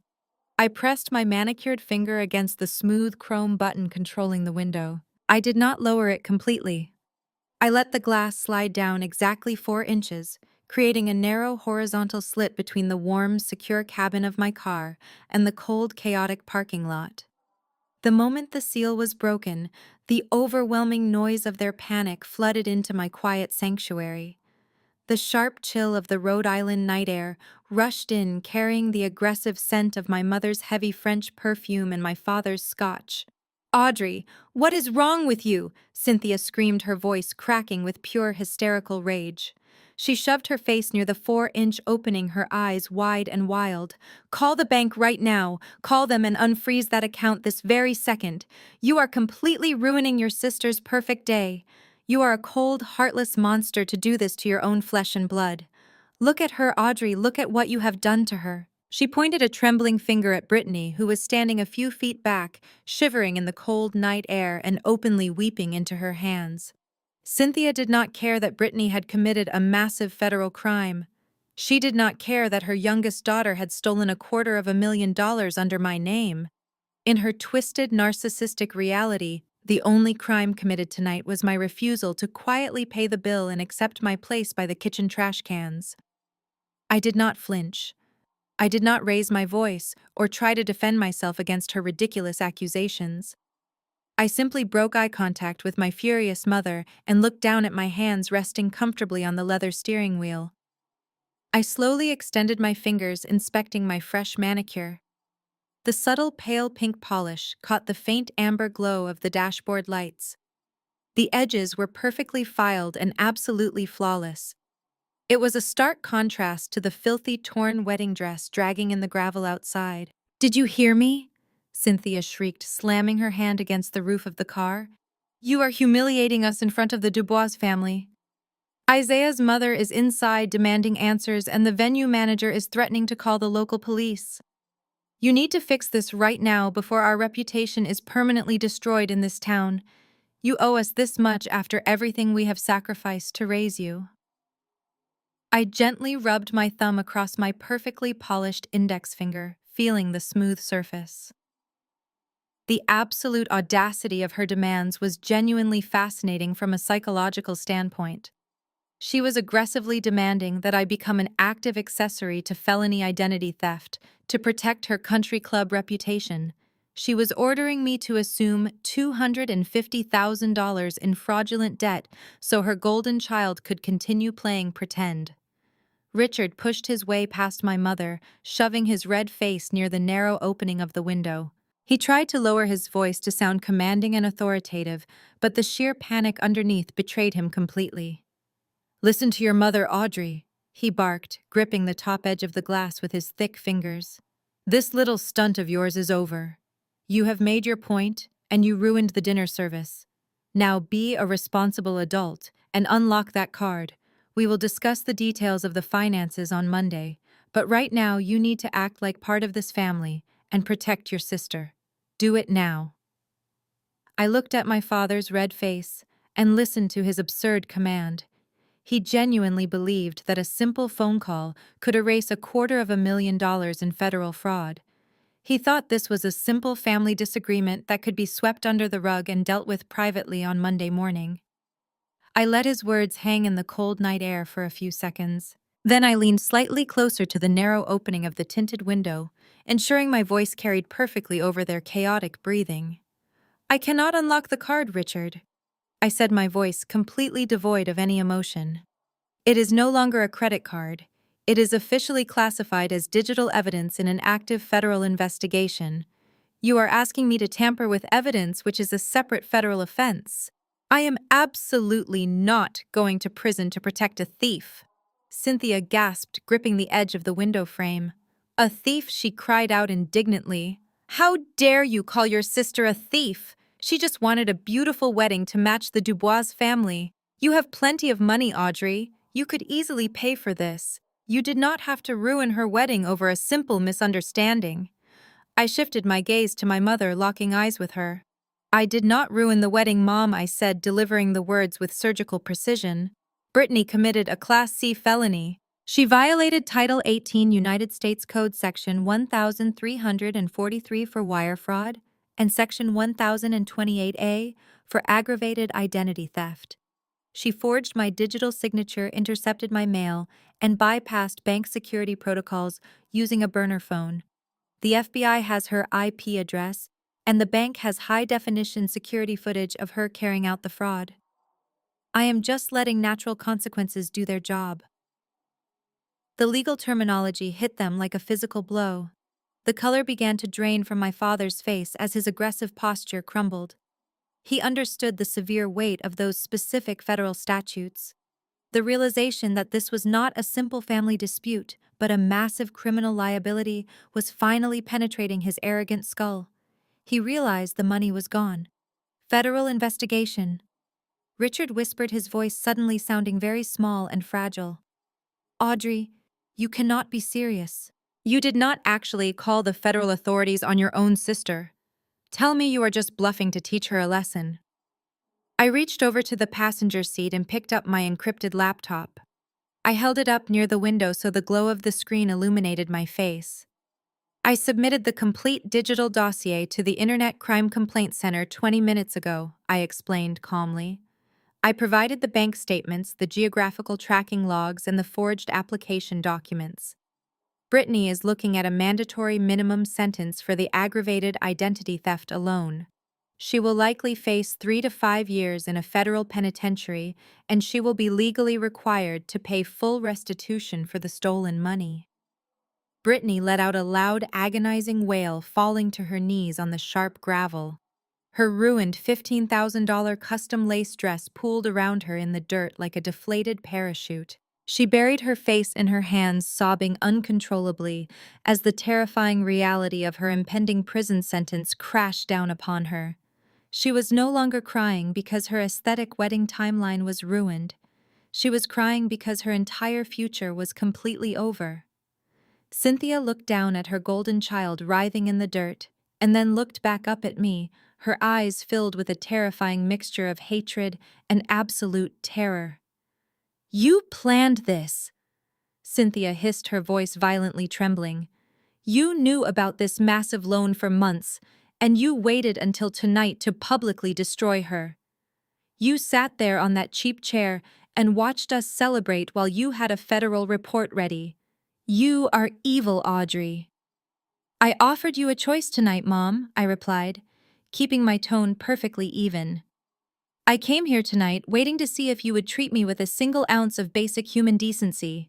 If you had given me a real seat at a real table, I might have paid the massive debt and walked away quietly. But you put me in the dark corner by the greasy kitchen doors, and Richard told me to pay for my own dinner plate. You aggressively made your choice. Now you get to live with the natural consequences of it. Your golden child is a federal criminal, and you enabled her every step of the way. You have no one to blame but yourselves. I am officially done with this family forever." The silence that followed my declaration was absolute. For a long moment, the only sound in the parking lot was Brittany's dramatic sobbing as she knelt in the sharp gravel.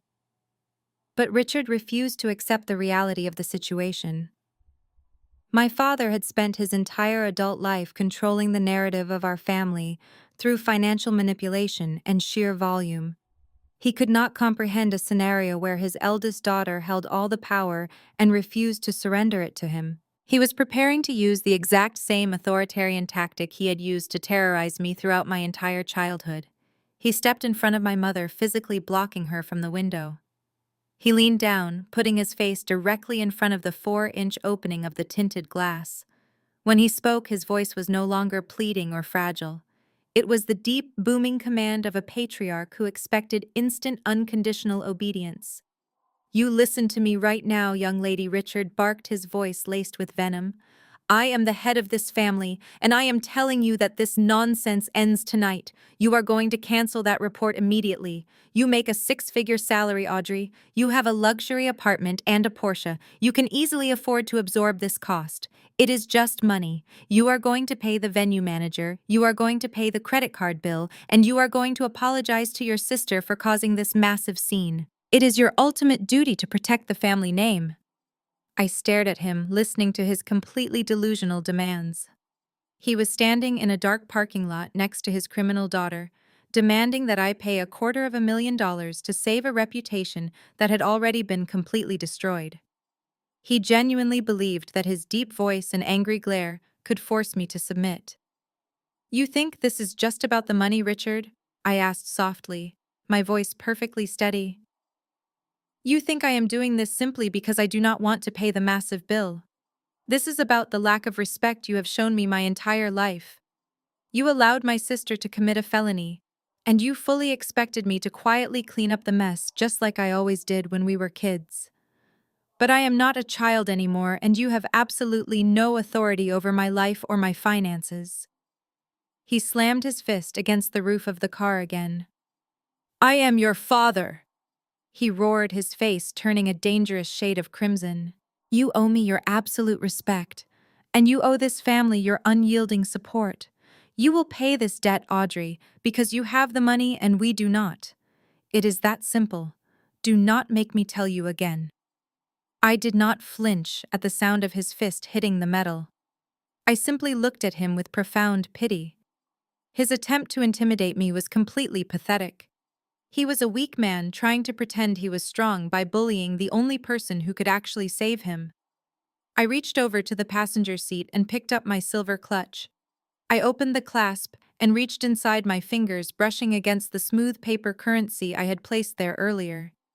I pulled out the crisp $100 bill and the $50 bill that he had aggressively thrown at me back in the ballroom. I held the money up so he could see it clearly in the dim amber light of the parking lot. His eyes locked onto the cash, his brow furrowing in deep confusion.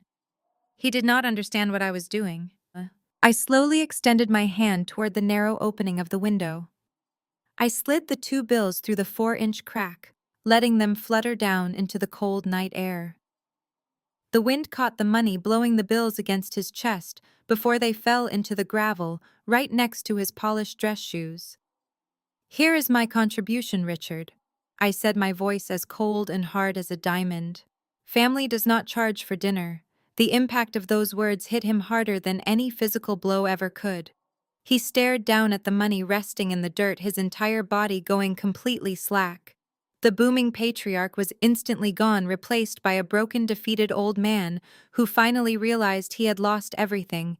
He had no power, no money, and no control. He slowly looked up from the gravel, his eyes hollow and empty. He opened his mouth to speak, but absolutely nothing came out. The definitive reality of his total defeat had finally broken him. Richard remained perfectly still, staring blankly at the crumpled bills resting in the dirt. The fight had entirely drained from his body. He stepped back from the window, his shoulders slumped in absolute defeat. But Brittany was not ready to surrender.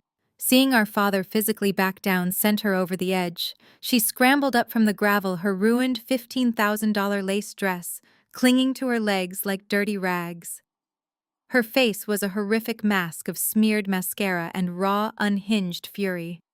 She lunged forward, pushing our defeated father out of the way, and slammed her hands against the tinted glass of my car door. "You think you have won?" Brittany shrieked, her voice completely devoid of any human rationality. "You think you can just drive away in your expensive sports car and leave me here with nothing? You owe me this wedding, Audrey. You owe me that money. You have always had everything handed to you just because you are smart. You sit in your fancy Manhattan office making millions of dollars while I have to scrape by. It is not fair. You do not even know how to be wealthy. You wore a boring blue dress to my luxury event. You do not deserve that credit card." "I do." I rolled the window down another inch just to ensure every single word of her confession was perfectly audible. "I did not steal anything." Brittany continued, her twisted logic spilling out into the cold night air. "I just took what should have rightfully been mine. I am the pretty one. I am the one who belongs in high society. I am the one who married into the Dubois family. You are just a boring accountant. You should have been honored to pay for my perfect day. You should have been grateful that I even allowed you to be in the same room as my new husband." As she continued screaming her vile, entitled delusions into the narrow crack of my window, she was entirely unaware of the two figures emerging from the amber shadows of the parking lot. Isaiah and his mother had quietly walked out of the grand ballroom, searching for the source of the commotion. They approached my charcoal gray Porsche with silent, deliberate footsteps. The crunching of the gravel beneath their shoes was completely masked by Brittany's hysterical yelling.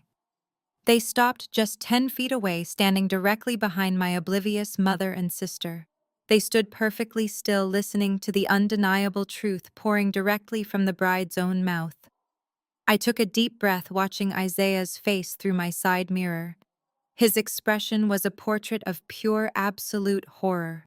He was listening to the woman he had just vowed to love and cherish loudly, confessing to felony wire fraud and identity theft. Even worse, he was listening to her justify the federal crime with the most shallow, narcissistic reasoning imaginable. She was not crying because she was sorry. She was screaming because she genuinely believed her physical appearance entitled her to steal $250,000 from her own sister. Mrs. Dubois stood beside her son, her jaw tightly clenched, her eyes burning with a cold, righteous fury. Brittany paused her rant to gasp for air, her chest heaving violently. She raised her fist, preparing to smash it against my window again. Before her knuckles could even touch the glass, a deep, resonant voice cut through the cold Rhode Island night air. "You really believe you are entitled to steal from your own family just because you think you are pretty?" Isaiah asked, his voice dangerously low and thick with absolute disgust. The sound of his voice hit Brittany like a physical electric shock. She froze completely, her fist hovering inches from the tinted window. Slowly, agonizingly, Brittany turned around to face the darkness behind her. When she saw Isaiah and Mrs. Dubois standing there, the last remaining drop of color completely vanished from her face.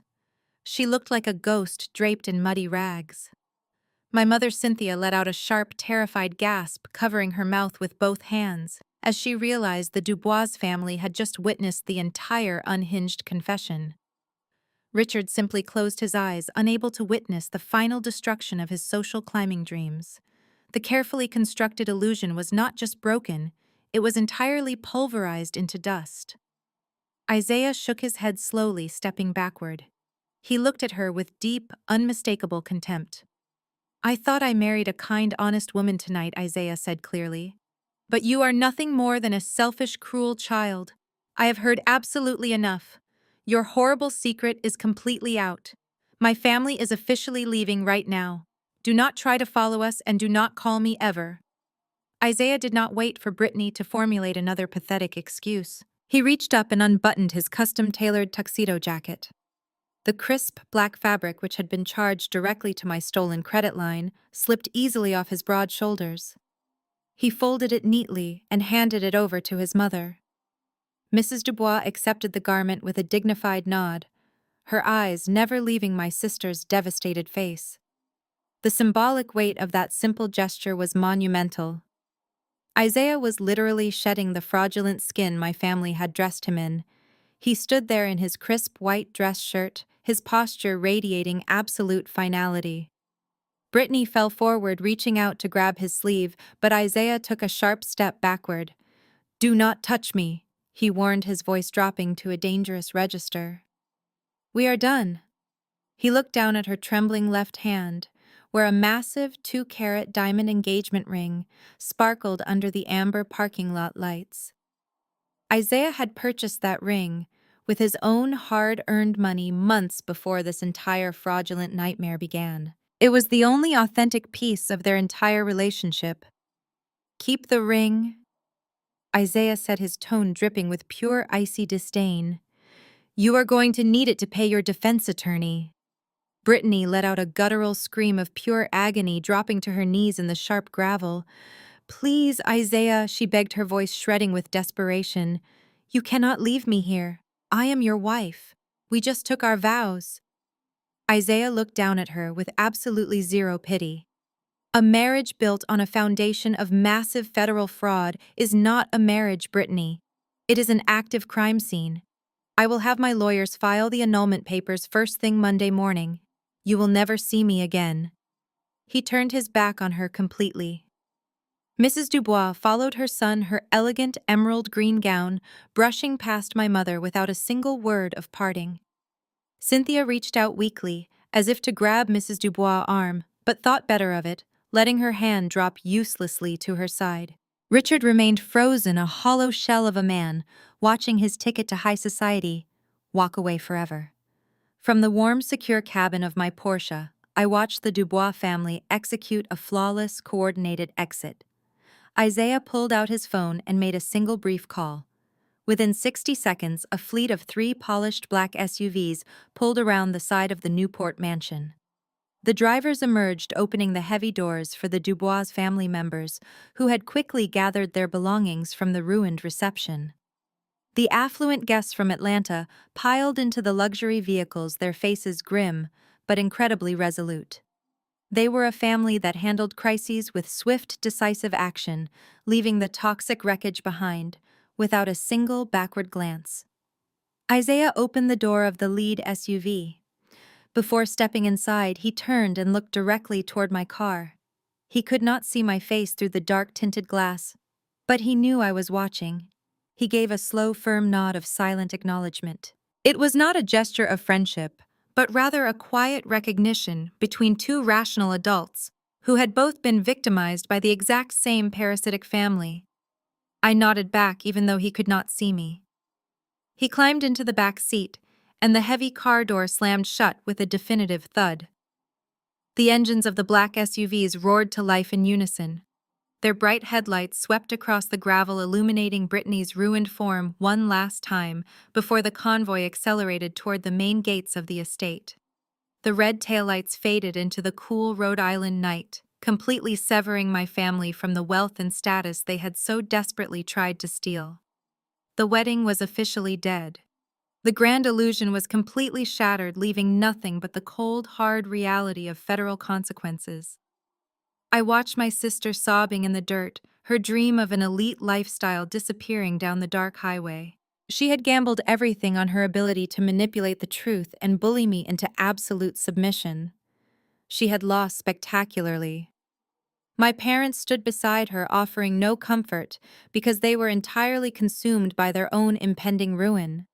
They had enabled her toxic behavior for decades, shielding her from accountability while punishing me for simply existing. Tonight, the bill for all those years of emotional abuse had finally come due, and the cost was completely astronomical. I took a final deep breath of the crisp, cold air filtering directly into my car and pressed the chrome button on my door panel. The thick acoustic glass rolled up smoothly, sealing the cabin and permanently cutting off the terrible sound of my ruined family forever. The thick acoustic glass rolled up smoothly, sealing the cabin and permanently cutting off the terrible sound of my ruined family forever. The silence inside my vehicle was profound. It was the true sound of complete, absolute liberation. I reached forward and pressed the engine ignition button. The powerful engine roared to life with a deep, steady hum that vibrated gently through the leather steering wheel. The digital dashboard illuminated, casting a soft, warm glow over my face. It was completely over. The grand charade was dead, and I was finally completely free. Before I could shift the gear selector into drive, a new sound pierced the quiet Rhode Island night. It was faint at first, but rapidly grew much louder. A high-pitched wail echoed over the manicured grounds of the massive estate. I glanced at my side mirror and saw the reflection of flashing red and blue strobe lights bouncing off the dark tree line bordering the property. Local law enforcement was rapidly arriving. I knew exactly who had called them. Gregory, the general manager, was not the kind of man to let a $250,000 theft of services go completely unanswered. He had hosted a massive high-end event, provided premium food, and poured top-shelf liquor for 300 very wealthy guests. When the payment completely evaporated, he did exactly what any responsible business manager would always do. He dialed 911. Two white and blue police cruisers swung aggressively into the main entrance of the sprawling parking lot. Their tires crunched loudly over the gravel as they bypassed the valet stand and headed directly toward the grand ballroom exit. I kept my foot firmly pressed on the brake pedal, watching the scene unfold entirely through my rearview mirror. The cruisers came to a halt, parking at a sharp angle that physically blocked the main gravel path leading back to the highway. 4 uniformed officers stepped out of the vehicles. They looked highly alert, their hands resting casually near their heavy utility belts. Gregory walked out of the heavy side doors of the venue to meet them, holding the leather authorization folio firmly in his hand. He pointed directly across the lot, toward the chaotic cluster of my toxic family members. I watched through the mirror as the officers began walking briskly toward my younger sister. Brittany was still kneeling in the sharp dirt, completely oblivious to her surroundings. Her ruined custom lace gown looked like a tragic theatrical costume under the harsh, flashing strobe lights of the police cruisers. Richard and Cynthia finally noticed the approaching authorities. My father puffed out his chest and stepped forward, attempting to intercept the officers. I could clearly see his mouth moving frantically. He was undoubtedly trying to use his booming patriarch voice to explain away the situation as a simple misunderstanding. He probably promised them he could write a check or call his lawyer on Monday morning. But local law enforcement officers responding to a massive commercial fraud call do not care about a man's country club membership or his arrogant, commanding tone. The lead officer held up a single hand, signaling my father to stop talking and step backward immediately. The absolute dismissal of his authority was beautifully poetical. The officer then looked down at Brittany. He pulled a small notepad from his uniform pocket and began asking her direct investigative questions. Even from a distance, I could see the exact moment the sheer terror finally paralyzed her completely. She stopped crying. She stopped screaming about how incredibly unfair the world was. She looked up at the silver badge gleaming on the officer's chest and realized that her actions had real terrifying consequences that she could not manipulate her way out of. Cynthia began weeping again, clutching Richard's arm for physical support. My mother looked entirely broken and hopelessly defeated. The high society elite she had desperately tried to impress were long gone, safely driving back to Atlanta. In their place stood armed police officers questioning her daughter under the cold glare of emergency lights. The luxurious fairy tale she had bragged about online had officially morphed into a humiliating criminal nightmare. They were entirely trapped in the wreckage they had built with their own greedy hands. I had seen absolutely everything I needed to see tonight. The scales of justice had been perfectly balanced. I moved my right hand to the center console and shifted the heavy transmission into drive. I slowly eased my foot off the brake, letting the sleek charcoal gray car roll forward over the gravel. I navigated smoothly around the parked cruisers, keeping my headlights dim. I steered down the long driveway and merged seamlessly onto the highway. I drove back to my successful New York life forever. 3 months passed since that spectacular collapse at the Newport mansion. The crisp autumn air of Rhode Island had given way to the brutal, unforgiving winter. During those 90 days, the natural consequences of my family's actions unfolded with terrifying precision. I did not have to lift another finger or seek any further revenge. The federal justice system and the unforgiving nature of high society did all the heavy lifting for me. To keep Brittany out of a federal penitentiary, Richard and Cynthia had to make impossible, devastating choices. The federal prosecutor assigned to the case was entirely merciless. Because I had provided an absolutely airtight digital dossier, the FBI had everything they needed to secure a swift conviction for aggravated identity theft and wire fraud. Brittany was staring down a mandatory minimum sentence in a federal prison. The only way her high-priced defense attorney could negotiate a plea deal for felony probation and extensive community service was if she paid full and immediate financial restitution to the credit card issuer and the Newport venue management. My parents did exactly what they always did. They sacrificed their entire existence to shield their golden child from the harsh reality of her own actions. But this time, the price tag was absolute total ruin. Richard and Cynthia had to completely liquidate their hard-earned retirement portfolios. Every single penny they had saved for the last 35 years vanished overnight. They used the funds to cover the $250,000 stolen credit line and to pay the exorbitant legal retainers required to keep Brittany out of a jail cell. But even draining their entire life savings was not enough to satisfy the aggressive civil lawsuits filed by the catering company and the floral vendors. To cover the remaining debts, my parents were forced to put their beloved suburban home on the market. The sprawling, beautiful house with the perfectly manicured lawn was sold in a desperate fire sale for significantly below market value. They packed up decades of memories into cheap cardboard boxes and moved into a cramped two-bedroom apartment in a much less desirable neighborhood. Their precious social status evaporated instantly. High society is incredibly unforgiving when it comes to public scandals involving blatant federal fraud. The prestigious local tennis club permanently revoked my mother's membership, citing a sudden violation of their moral conduct clause. My father's wealthy golf buddies entirely stopped returning his phone calls. The Dubois family possessed an incredibly powerful social influence, and the shocking story of the fraudulent wedding spread through their elite circles like a devastating wildfire. My parents became absolute pariahs in their own affluent community. Former friends literally crossed the street at the grocery store just to avoid making awkward eye contact with Cynthia.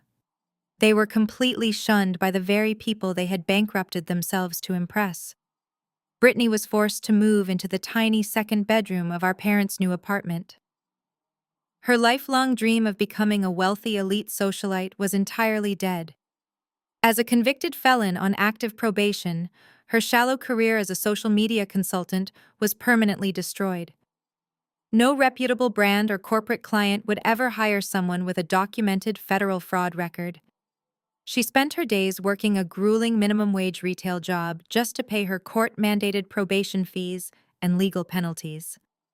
The $15,000 custom lace wedding dress now permanently stained with dark mud and ripped aggressively at the seams, hung in a cheap plastic garment bag in the back of her tiny closet. It served as a haunting daily reminder of the single night she gambled absolutely everything and lost spectacularly.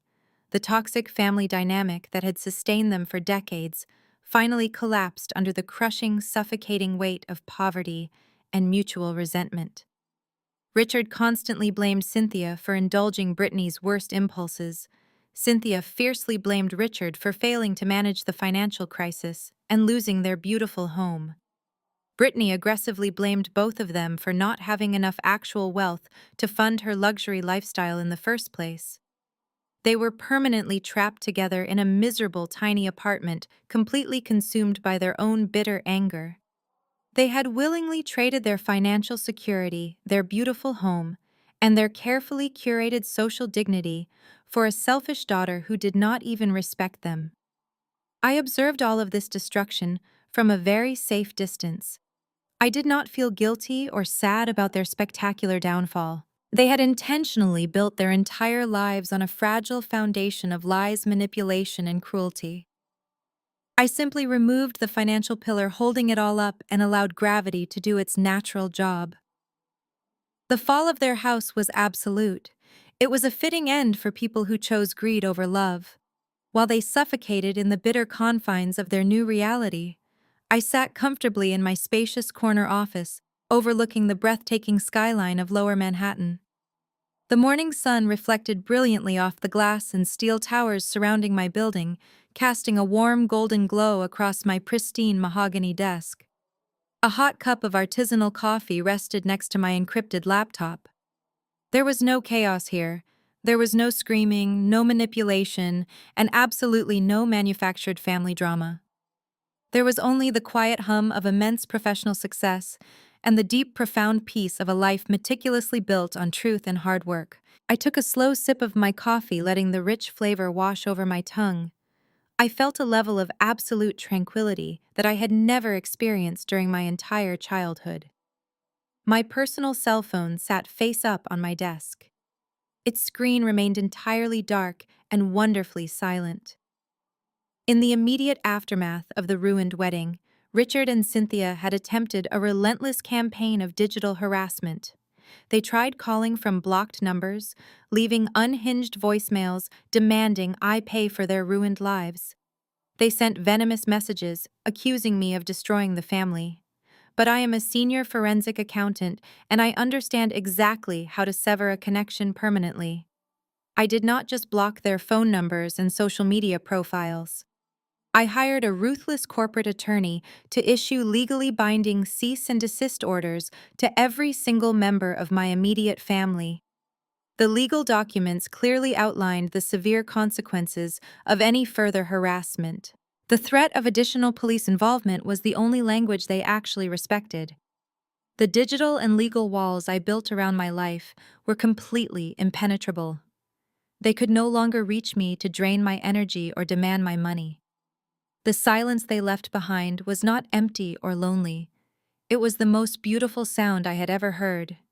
Without the constant, exhausting weight of their toxic expectations dragging me down, my career skyrocketed to entirely new heights. The mental bandwidth I used to waste agonizing over Brittany's manufactured crises or my mother's cruel comments was now completely redirected into my forensic investigations. Just last week, I successfully uncovered a complex multi-million-dollar embezzlement scheme for a massive international client, earning me a substantial performance bonus and a fast-track promotion to junior partner at the firm. My colleagues respected my sharp intellect and my unyielding dedication to uncovering the truth. I was surrounded by highly educated, driven professionals who valued my actual contributions rather than judging me for my refusal to wear expensive designer labels. I was thriving in an environment based entirely on merit and integrity. It was the exact opposite of the hollow, fraudulent world my family had desperately tried to force me into. Society constantly pushes the toxic narrative that blood is thicker than water. People are heavily conditioned to believe that you must unconditionally forgive your family members simply because you share the same genetic material.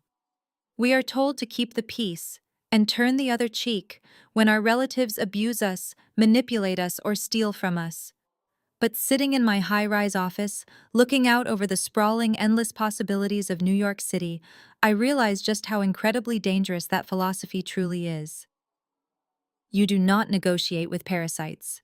You do not invite a malignant tumor to stay inside your body just because it has been there for a long time. You excise it completely to save your own life.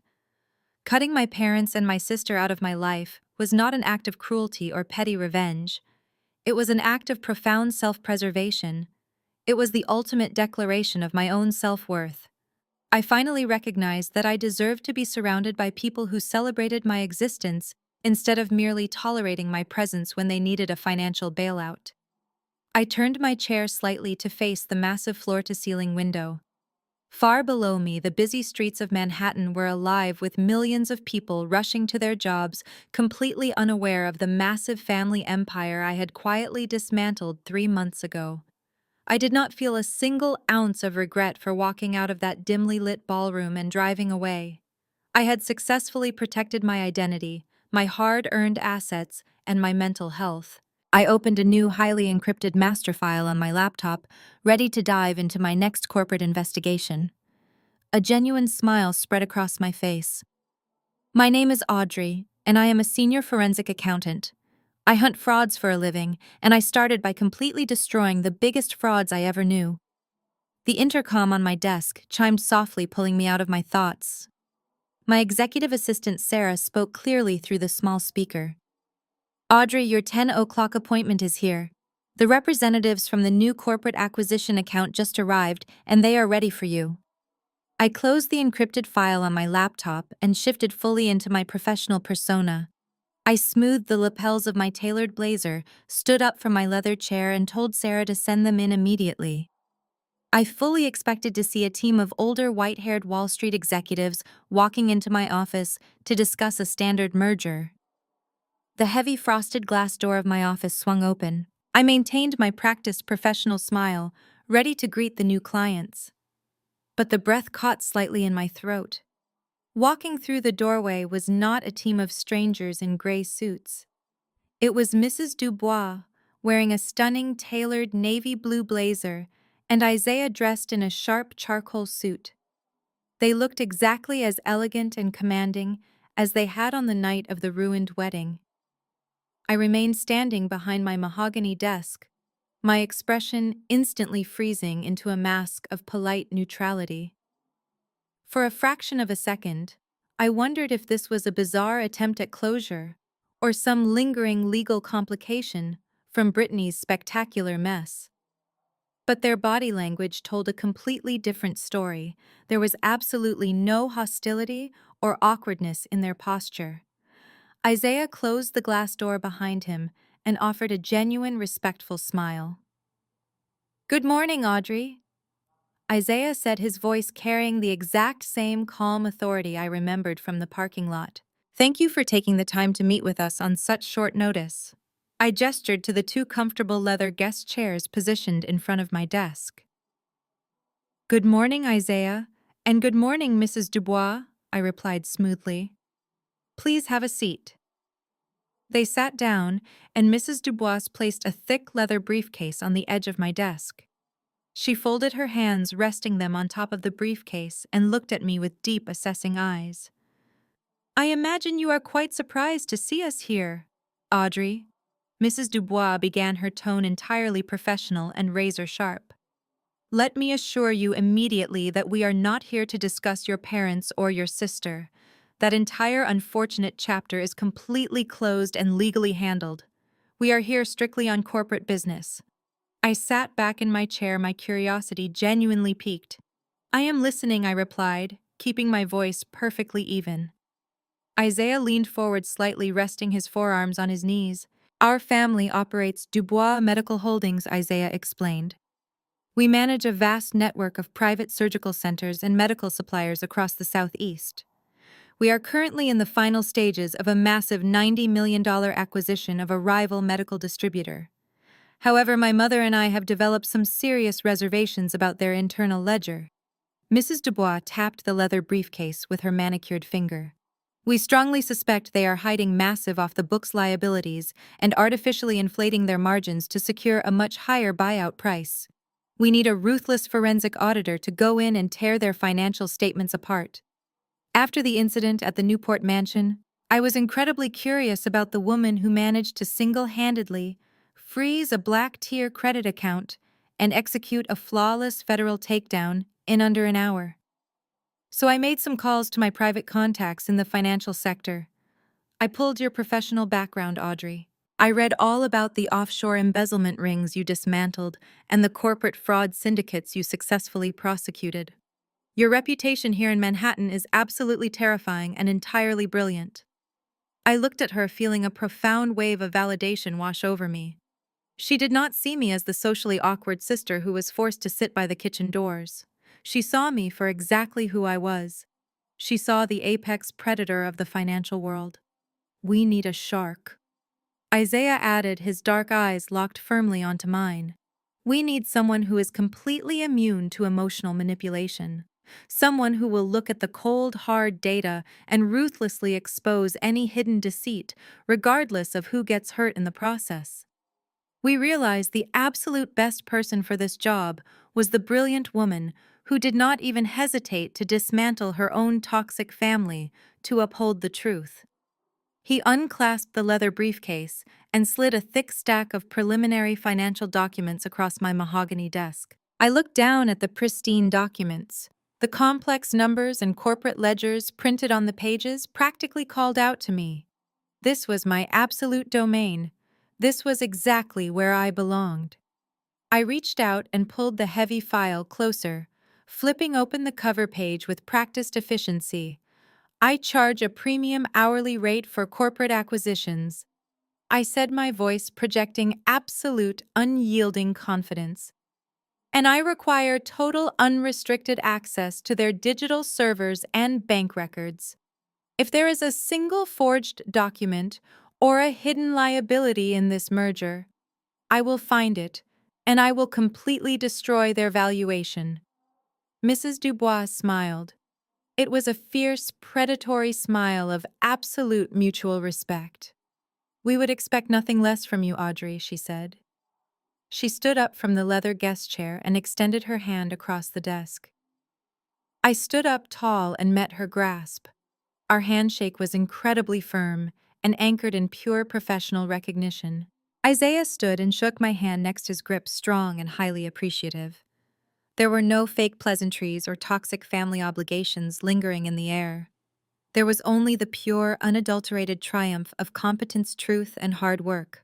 I watched them walk out of my office, knowing I had finally won everything.